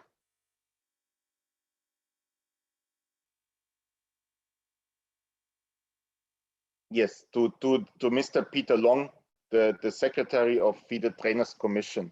So this program will of course be a joint project by several entities, and personally I'm very happy to partner on this program with the Trainers Commission. So yeah, so this for the start, and yeah, we can you know continue discussing this. This would be very useful. And just put in the chat, or just take the floor if you want, ask something or comment. So this is today is all yours. Thomas, I saw here a comment of Dominic Cross. Dominic, about Portugal. That's very nice, very good news. In Portugal, you have your plan. So in Portugal, the chess federation, the chess federation is involved with the blind chess players and disabled chess players. You can unmute. You can unmute. Hi. Yes. Now we started a project for Sports for All, and the idea is to start teaching chess in schools, especially for blinds. There are some special schools for disabled in Portugal, and we want to work especially with this project with low vision and blind kids, and started. We had a trainer seminar with 6 hours. We worked with the Spanish coaches, which work normally with the beginnings, and to give us some inside tricks about teaching chess with blind. But also we are very interested in what Thomas is saying about this project with this chess tool or kit to teaching chess for blind, and we need help because our trainers have no experience in this area. Dominic, one idea is to be in touch with Ilias Mastouras to make a common project in Erasmus, because Ilias is trying to find new federations and new European countries to make common projects. So you can be in touch with him. He invite all. You see the presentation of Ilias before. I didn't follow all of it. I'm sorry. He invite new countries. Okay. To make common projects in Erasmus and European Union programs, more programs. And regarding Portugal, I can tell you that in Spain there are many, because you know in Spain this organization, the ONCE organization, you know this organization. Yes, of course, is the biggest. Yes, is the biggest blind organization in Europe, because you know they own the lottery. you know the story, how they own the lottery and how Yes. they have the profit of the lottery. So many Spanish trainers are working for ONCE the last 30 years. So you can find some experience. For example, Arthur Kogan also working with ONCE. He was also in our seminar. Yes, we made a seminar with 6 hours with Vicente and Grandmaster Julian Arismendi. He also worked some time with ONCE and special chess players. And it was a good experience to get more information about blind chess, because we had some championships in the 80s, in the 90s, but now it stopped. Also, I think it was in the discussion, there is a Paralympic Committee of Portugal. So the Portuguese Chess Federation will try to apply to be a member of this committee. So I think that also all federations should be member of the Olympic Committee and of the Paralympic Committee. And also this could be a good help that chess can be a sport in the future as in the Paralympic Games. Oh, these are great news. Hello, Dominic. Nice to see you here. Good to see you. And also with so good news. So I'm happy that you're having all these programs in Portugal already. You're just leading the way for all of us. So this is perfect. Great news. Yes. And Cyprus, we have a question from Cyprus. Would it be possible to maybe start such a project as well in Cyprus? Mr. Brian, you can take the floor if you like to tell us about this. Yeah, we have very close to where I live. There's this deaf school, blind school, and school for paraplegic. It's very, very close to where I live. So maybe we could start a project there to involve Sure, children. I can tell you from my experience that blind schools and blind organizations and blind kids, they are very welcome to the idea of chess. They really like chess. If you brought them a chessboard, they will be excited for sure. And if there are many kids, I'm sure that some of the kids will start playing chess. They really like it and enjoy it, because somehow, you know, the blind community is really close to chess as a sport. It's one of the sports that they really like it, and it's very popular among blind community. So it's worth a try, you know. We have in Cyprus, you have some experience. Yeah, we have children who come, Yes. let's say if they go to a school, if they go to a normal school, not blind, of course, like let's say maybe if they're partially deaf or they have some not complete blindness and they can still participate in normal school, or even disabled, like physically disabled or something, they do chess. Chess is actually popular in Cyprus for children with autism or in that spectrum. Yeah. It's really popular on that. But we have some other disabilities that some children do chess, but we haven't targeted yet, like the major, like children who go to special schools. Like those schools we have not yet gone into. So maybe we could try to target these special schools and start a program there. Sure, and Cyprus is a European member country, so I mean it will be easier for you to apply for these programs that Elias described in his presentation also. Maybe you can be in touch with him. I'm sure he can help. I mean, Elias have already some material to send you to some schools without any charge. Okay, I will send him an email to see what we can start via, because yeah, it's very close by, and the schools are very close as well. These special schools, they seem to be very close to each other, so it's very convenient. And Dominique, this is for you also. I mean, you can be in touch with Elias, and he can send you material for your schools without any charge, because this is the point. This is the point of the program. European Union financial this program, and then the organizers, I mean, the applier, the organizers should send this material to European schools for blind kids without any charge. Yeah, exactly. This, I think, you know, the idea that we just have a curriculum ready, you know, that we not, yeah, just we can use it, and if people want or schools want, we already have materials ready. You know, this is an important point, that people don't have to start on the scratch, but already have some curriculum and some ideas present how to start. So this is basically, that's why, you know, it's good we share, you know, our knowledge as well as the materials we have, because also yesterday it was asked that if we could have a kind of, you know, website where we put, you know, links where we find materials, let's say for blind people or also for deaf people. So because, you know, not getting education many times is based on not having information, no access to chess books and no programs because they are only for sighted people and things like this. So if we work together, because there's already a material out there, so but if we just, you know, point out where to find it or just, you know, have a couple of links on the website, I think this is something we should do.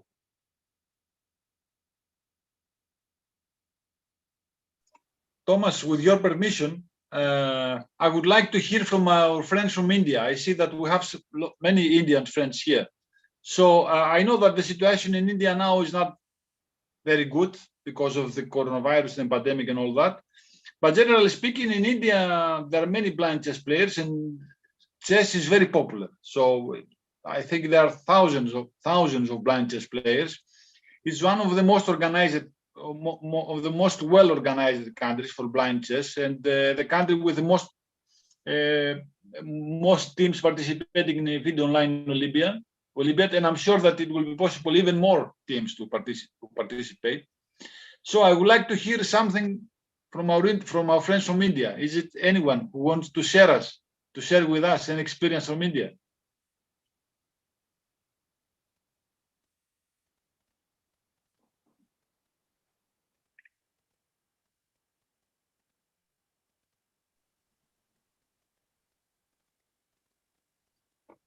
Hello.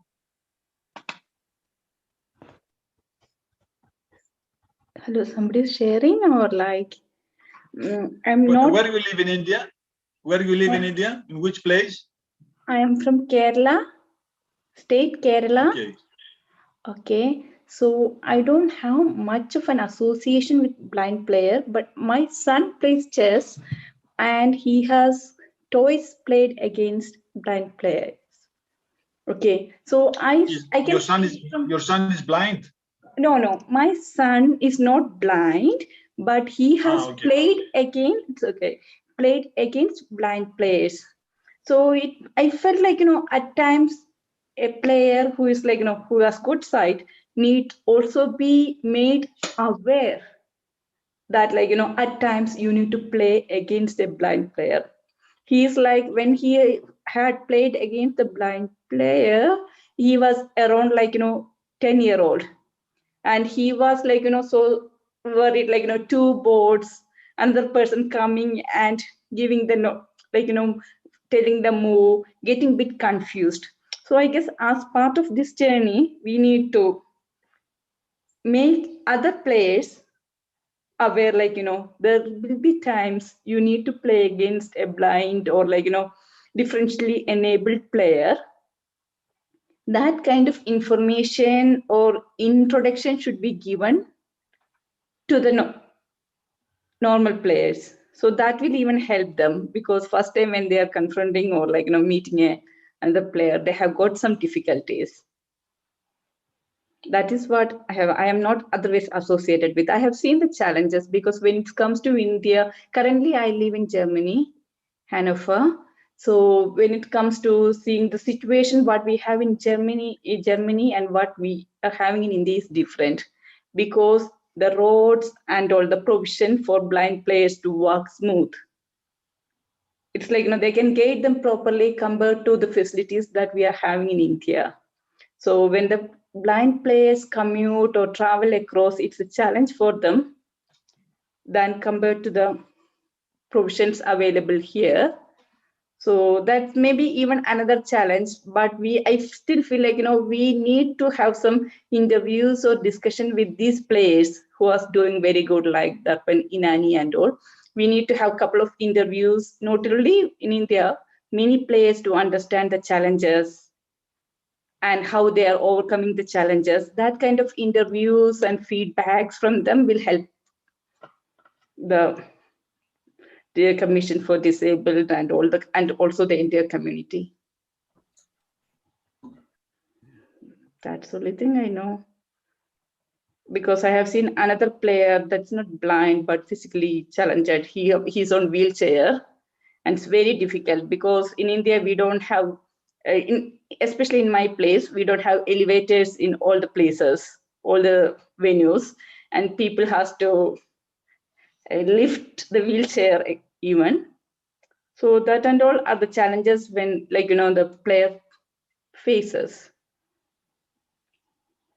So in different countries with different challenges, but players are always ready to play. Okay, good. Thank you, Mifa. Yeah. Okay, I think personally, okay, time will, with time, everything will improving. New buildings usually have elevators and bigger doors. So, it's a matter of time. Yeah, I think, but this is, I think in a way we are on the right direction. Let me here in the chat, I see that there were questions about the curriculum. And I think, Nikos, as I understood correctly, there's some curriculum ready, or was it, or so what had happened today in the presentation of our first keynote speaker, Mr. Elias Mastoras, it was clearly mentioned that there is a program running now. This is for European countries for now. Maybe in the future, some similar programs with other countries outside Europe, it will be possible to join.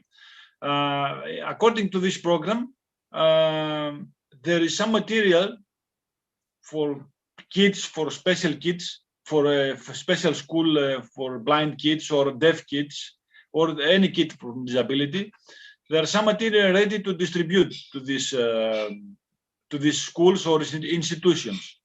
So if you want more details about this, you can write directly to Mr. Mastras, or you can, if you don't have his email address, because he already gave his email address, but you can find it all through our commission because you have it anyway.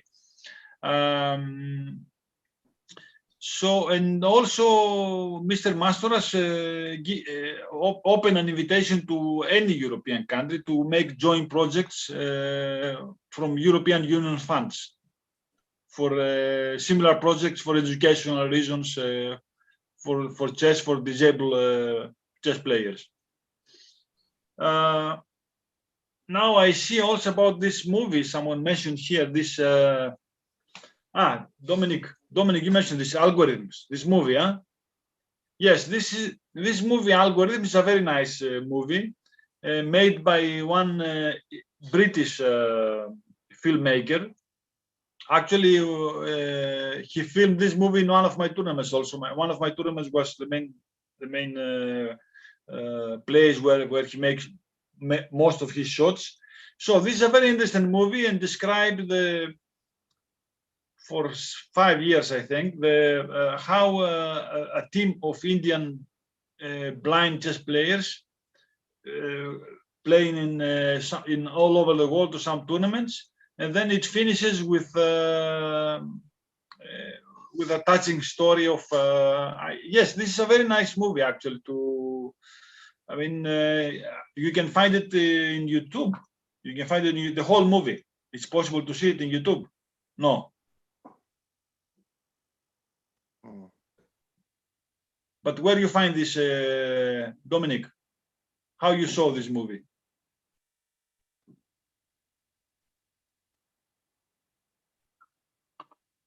Only trailer. But this is a good idea, also I never saw the movie. I only heard about it, and I think FIDE owns copies of the movie, so we should, as a commission, get some copies and also get the right to distribute, because FIDE actually financially supported making the movie. So I think we also have the right, and there are some copies. This is an administrative matter. We will check, yeah, Nikos. We will check and find for some sure, copies. for sure. I think that it's also possible to find the copy now for free. But sure, we can ask from the director. I mean, he will be glad. He will be very glad to show us. Even if he don't have any copy, the director, the filmmaker, will give us a copy for sure to our commission. This is not a problem. We can ask for it. Yes. So from what I see from the chat is basically that we should, in a way, prepare a curriculum to help to teachers and schools, and of course to all the persons involved, as well as I think we should also distribute chess sets for blind players. You know, this is what I think we need. And from my experience, these chess sets are sometimes really expensive, but so we should try to make a contract somewhere from FIDE side and order a bigger margin, just to get, you know, to just, you know, okay, let's see. I see that developing, and I mean, yeah, if we share our knowledge, I think a curriculum could be done in the near future, as I thinking, yeah. So let me just, you know, point again to the chat where I copied the tell from Mr. Peter Long, where he just gave his email address, as well as he's ready to organize a Zoom meeting next week. So for all of you who want, just register with him. So then we will discuss this topic more. And yeah, thanks. I mean, there's also, yeah, of course, no thanks putting all the questions to the chat. I have some more things to present if you want, and if you're still here with us. I mean, so I have another very interesting topic I wanted to share with you, if you want and don't mind. So we move on. Okay. So okay, let me share the screen. Just a moment.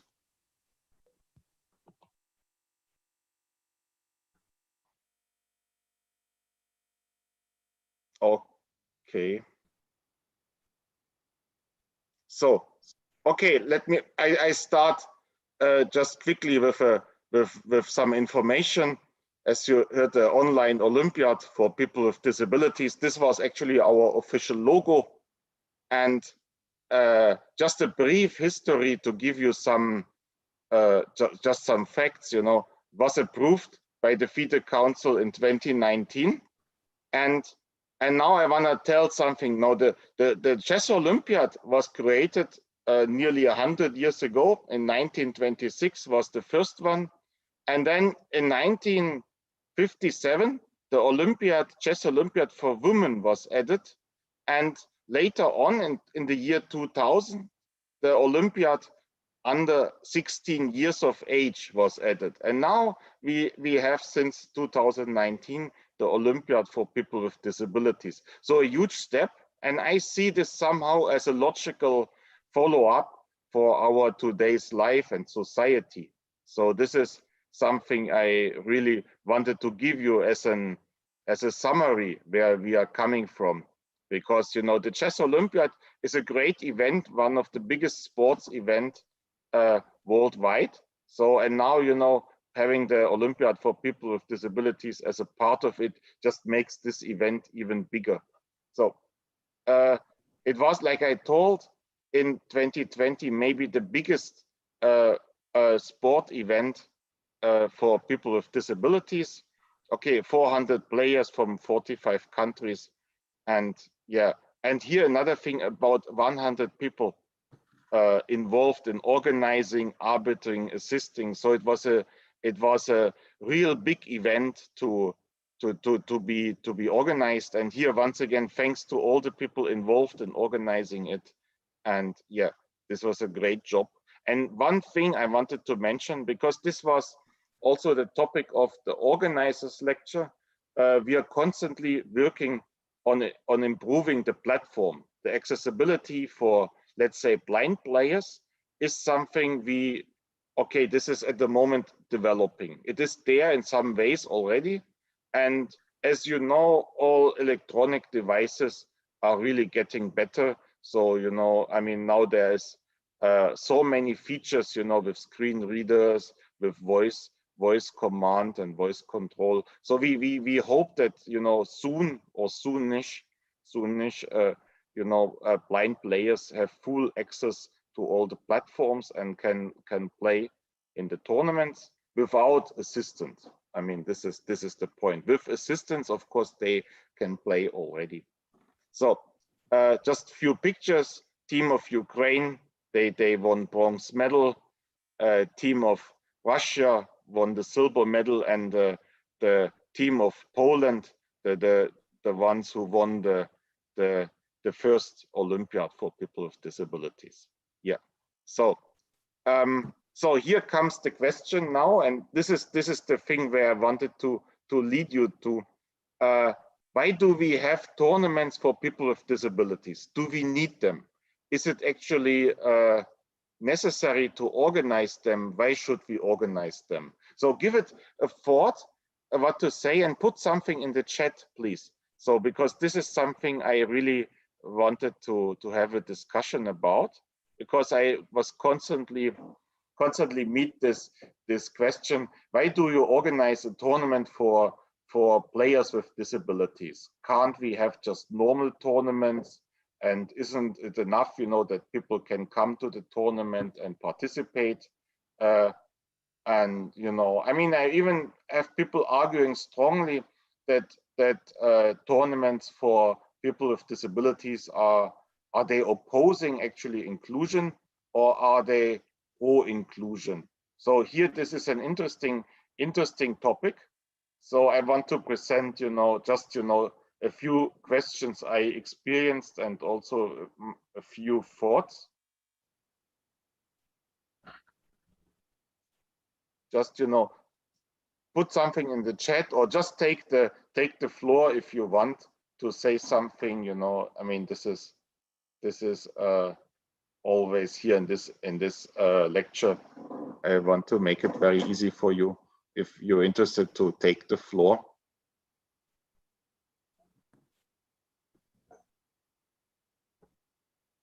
Yeah, like you say, one of my thoughts is, or my observation, that a disability can easily lead to a financial disability.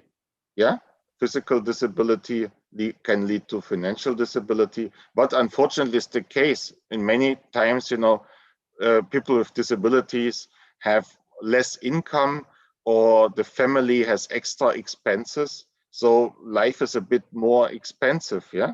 So, and then, it's not the same, going to a tournament with a disability many times means, yeah, thanks from Dominic. Yeah, it's about 10% of population with a disability. Yeah, it's a huge number. Yeah, it's a huge number.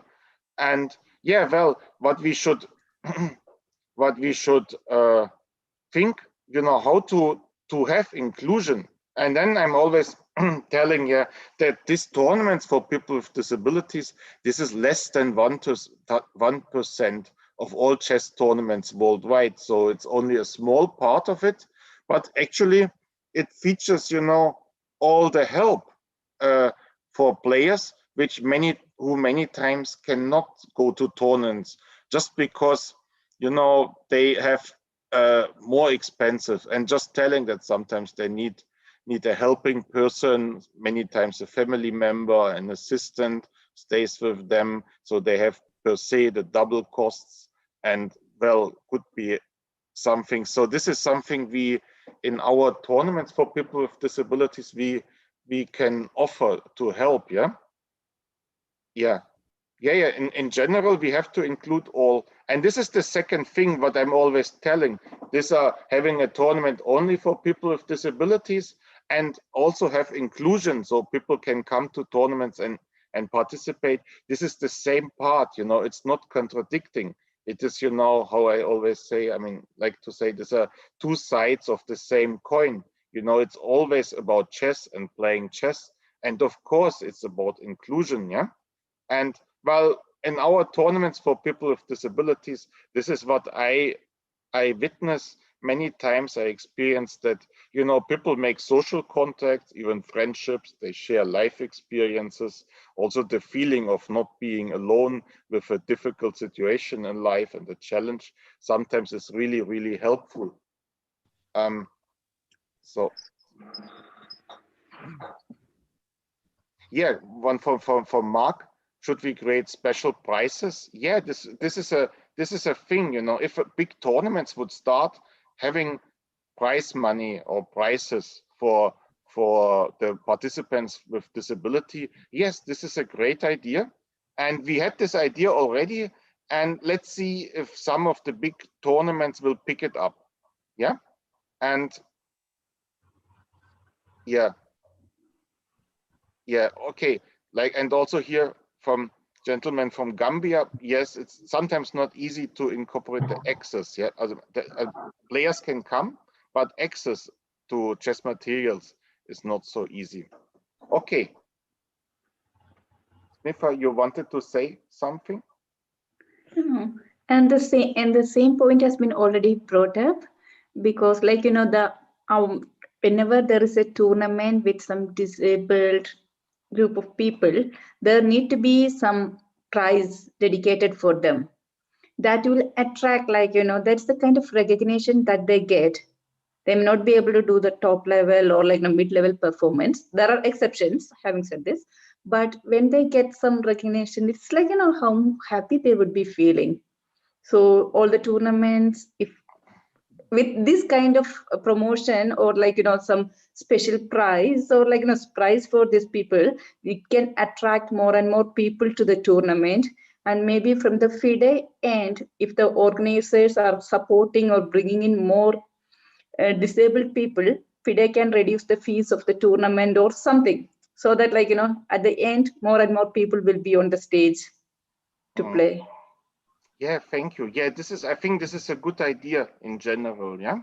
And also from James, you asked to take the floor to tell about the situation in the Philippines. Please Yes. just, tell.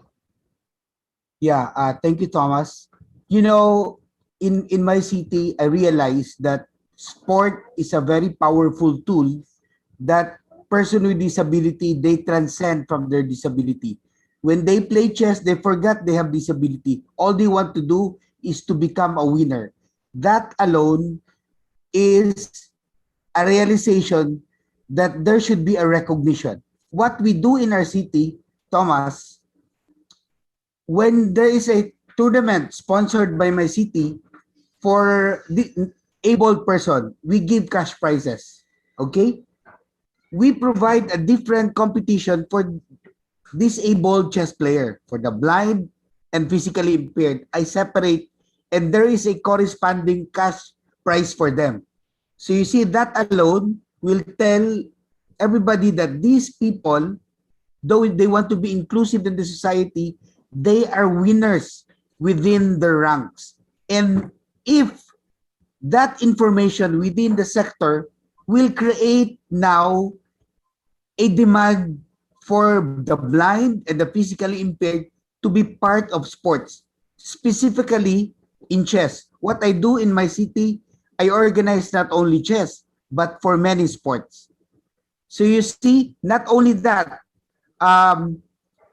when there is the awarding time, I make sure that the medals, the trophies, the cash prizes are awarded together with the abled persons. And the disabled persons, they start to tell me, Sir James, I feel like a celebrity. I feel like a actor already. Then I said, why? Because I hear the clicking of the cameras. They hear everything. and they will start to ask me, the clouds, do the clouds look very bright? Because I feel very beautiful. So that alone, there should be a separate recognition, though we wanted inclusion in society. Thank you, Thomas. Thank you, James. Yeah, I think this is a great idea. I mean, having, of course, tournaments where everybody plays, but then giving prizes or giving cups and recognition.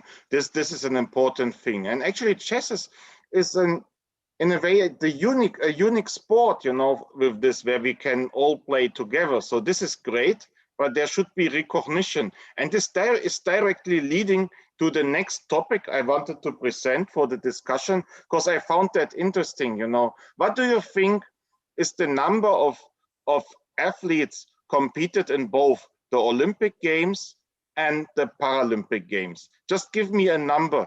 What is your guess? Overall, in all the history of Olympic sports, I mean, modern history of the last 100 years and Paralympic history of the few decades, yeah? And so how many athletes competed in both? Just put the number in the chat. I will share my screen. We are looking for the numbers who participated in both, or you're looking for the percentage of athletes in Paralympics? In both. In both. Moment. We'll give a number.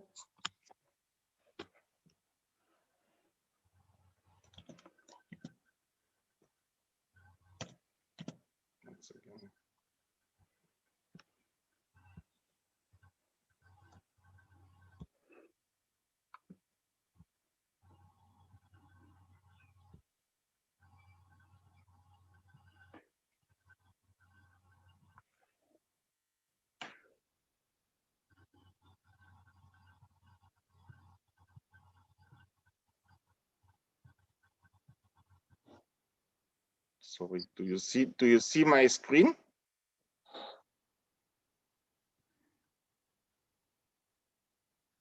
Yeah. Okay. Not now, Thomas.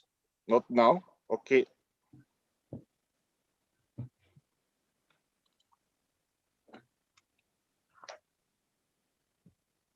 Yes, now we show it.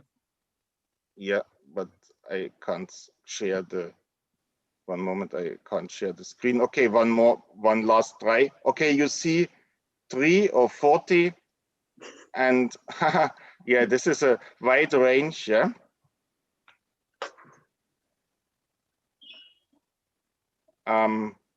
No, the number is 10. Sorry. Here we are. So now, do you see it? Yes. Yeah. So we have all together in all the years only 10 athletes who just competed in both, in the Olympic Games and the Paralympic Games. Maybe some of them you remember, because some of them are really famous. So now I try something. I click on the hyperlink. Do you see the page? No.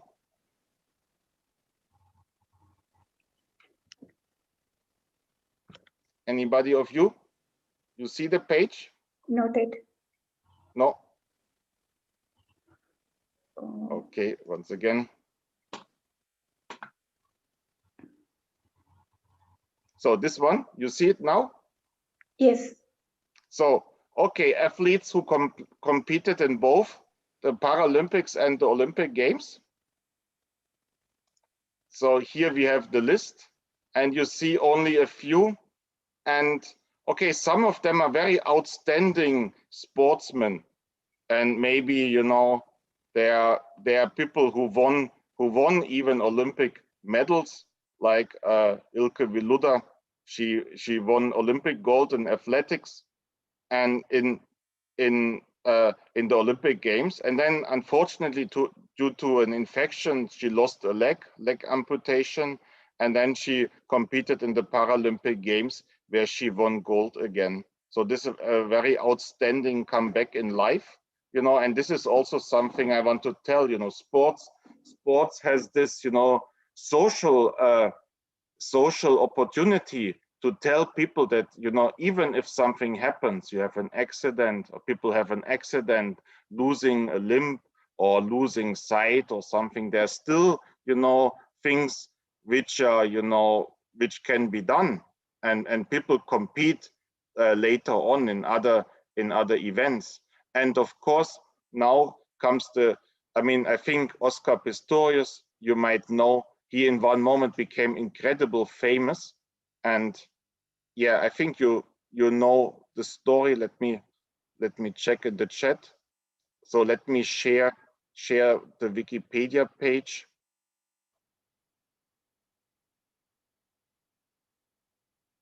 Let me share his Wikipedia page.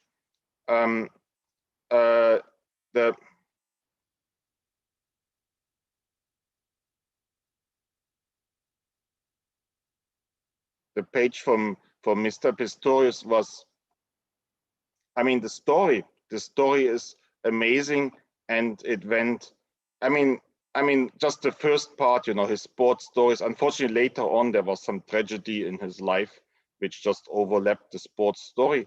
But, you know, if you see, he is a double amputee. So he lost both legs in an early age as a kid. And later on, I mean, he was just running on blades, yeah. So the story was he just, you know, became known as the Blade Runner. He was famous. The big media reported about him. Actually, when you see his best, and this is really amazing, yeah, for all of you who know athletics and running. Okay, his personal best about 100 meters is 10 seconds 91. Which is actually really, really fast, as we all know. And for 200 meters and 400 meters, his personal best is 45 seconds 0.07. And actually this result, you know, 400 meters, made him good enough to qualify for the South African national team for 4 times 400 meters. And this was big because it started a discussion, you know, is it actually legit for him to participate in the Olympic Games? And yeah, in a way, you know, this went viral back in I think this was 2012, yeah. I mean, back then, and big media picked up the story, and an incredible, amazing discussion. And this is what I want to put here for the discussion, because let me share another story just happening just a little time later with another sports person. Let me.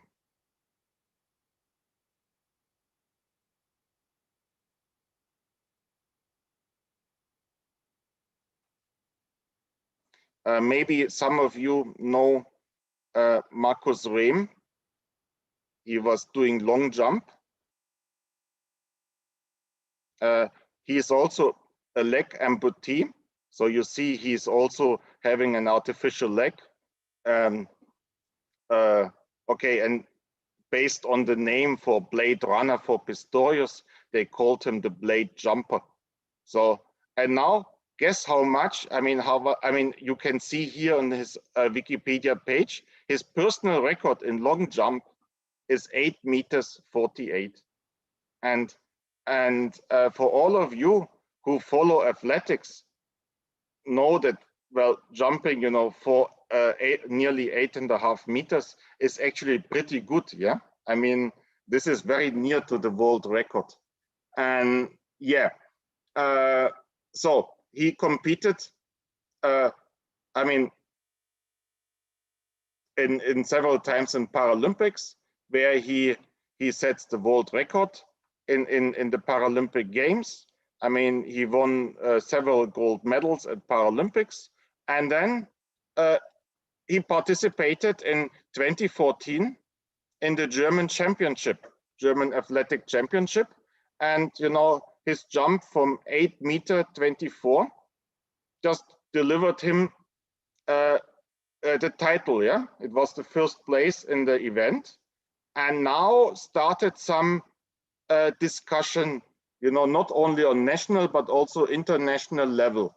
And this is what I want to put here for discussion. I just showed you, you know, famous examples, and now comes the thing: is, you know, having an artificial leg, should it be considered as, you know, equal and having the right to participate in the event, or should it be considered, you know, unfair use of a device and not be able to participate in the event? So let's start a discussion about this. I thought this is an interesting case because, as you see later on, the decision was that, you know, Markus Rehm could keep the title of German champion of long jump, but he was denied qualification to the European Championship.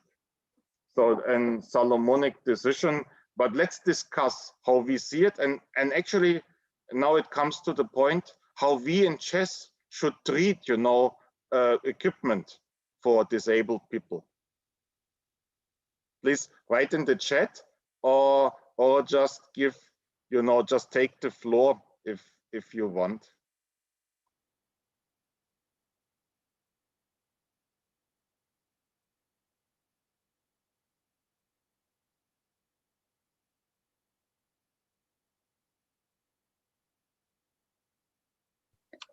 To me, I would say he should have been allowed to participate in the European Championship. What we need to respect is his willpower, the commitment and the effort that person has taken all the years, all the way long to be a champion. So he should have been.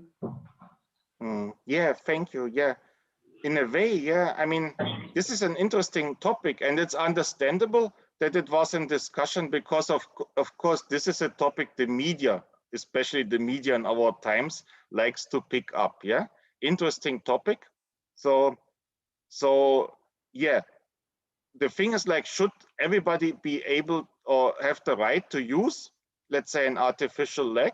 Because the same story went with Pistorius. Actually, people said that because he was well equipped with his blades, the blades actually made him faster than he should have been. But on the other side, he has the right to use the blades for walking and running. So an interesting topic, yeah? So, okay, good. We have one opinion pro participation. So more opinion.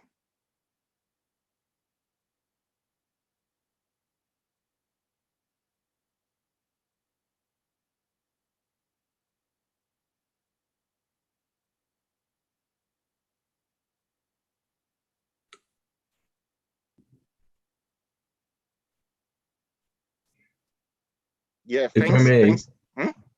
Please. Hi, this is Keith. If the goal is a level playing field, it should, if there's no evidence that his artificial leg gave him an advantage, then he should be able to compete. I would think the same in chess. If the goal is a level playing field, then that should be, that's our goal. Yes, I fully agree. Yeah. Otherwise, someone should be like, you know, a fast runner should be willing to ampute the leg and use the blade and prove it. Like, you know, with the blade, he can run faster. Yeah. Unless we have some solid data, we shouldn't deny anyone, because at the end we had to see the pain that person has taken, but like, you know, the commitment and willpower that person had to come across all these ways, and denying him. Oh, no. But we all know science fiction movies where people got an artificial leg or arm and actually it made them stronger. Maybe all of us have seen movies like this, yeah? So is in this case, should it be allowed or not?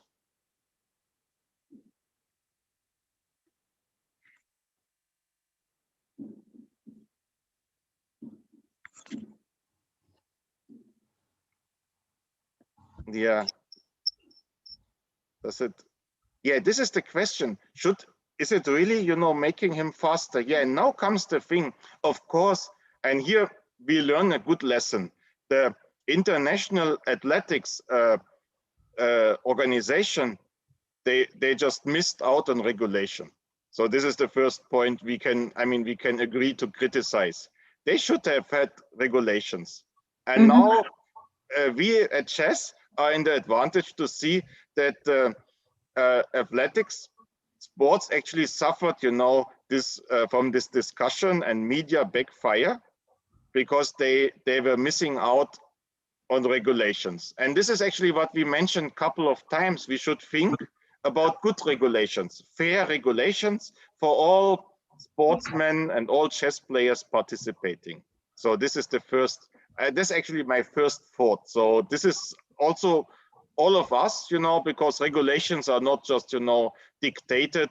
Regulations should, you know, arrive from discussion of people involved, yeah. And then, you know, seeing from several angles, and then to have a fair regulation. And let me just mention a few other things in chess, because as you know, in chess, electronic help is forbidden, yeah, or any helping device is forbidden by regulation. But actually, this is not 100% true, because there are people, for instance, who have to use a pacemaker or another device inside the body, and actually they can still use it while going to the tournament. So this is actually not covered by regulations. And another thing I would like to mention, what about glasses? Yeah, I mean, people use glasses to improve the eyesight, which fortunately we have, you know, for a long time. So vision, you know, can be improved. And I myself use glasses from time to time, and also during the game of chess. So isn't using glasses in a way the same like using an artificial leg? I mean, what do you think?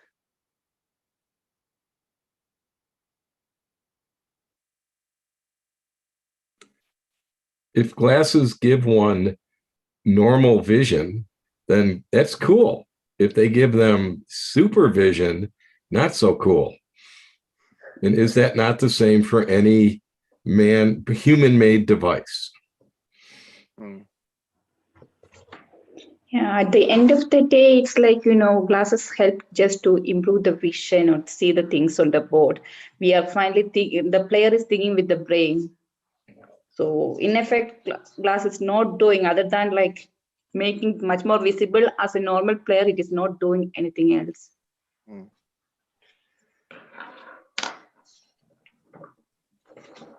Yeah. Yeah, thanks to Smitha and also to Mark. Yeah. So actually what I'm thinking is also in chess, our regulation should be a bit better, yeah, more detailed on this topic. But you know, I think now is also the time. We got some time to work on our regulations. So this is something I really think, because we are discussing certain things, but it's good to have workshops like this where, you know, ideas come up. So I mean,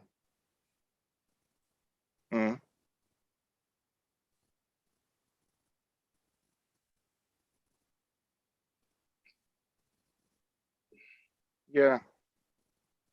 Well, so basically for tomorrow, we're planning the same lectures from arbiters and organizers. And if there's some comment or question, I'm also happy to answer right now. But otherwise, we also could continue tomorrow. Yeah.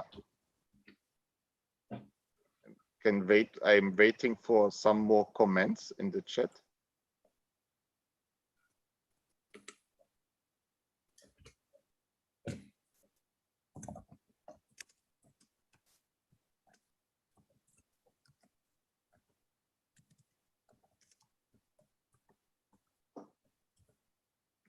Thanks.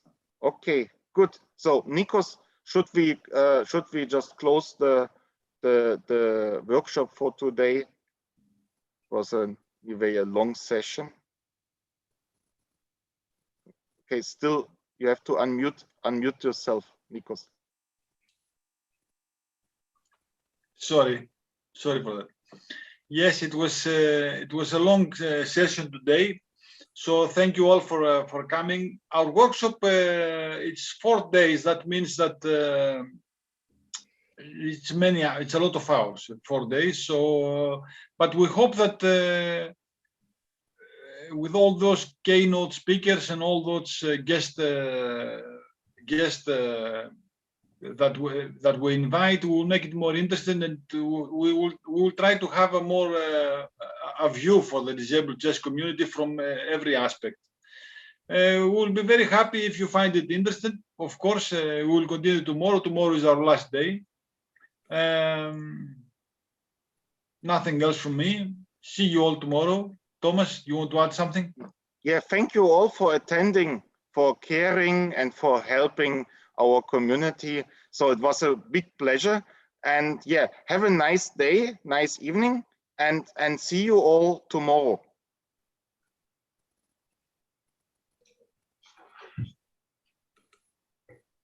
Thank you, Thomas. Thank you, Nikos. See you tomorrow. Bye, Thomas. Bye, Nikos. Thank you all. Thank you, everyone. See you tomorrow. Bye.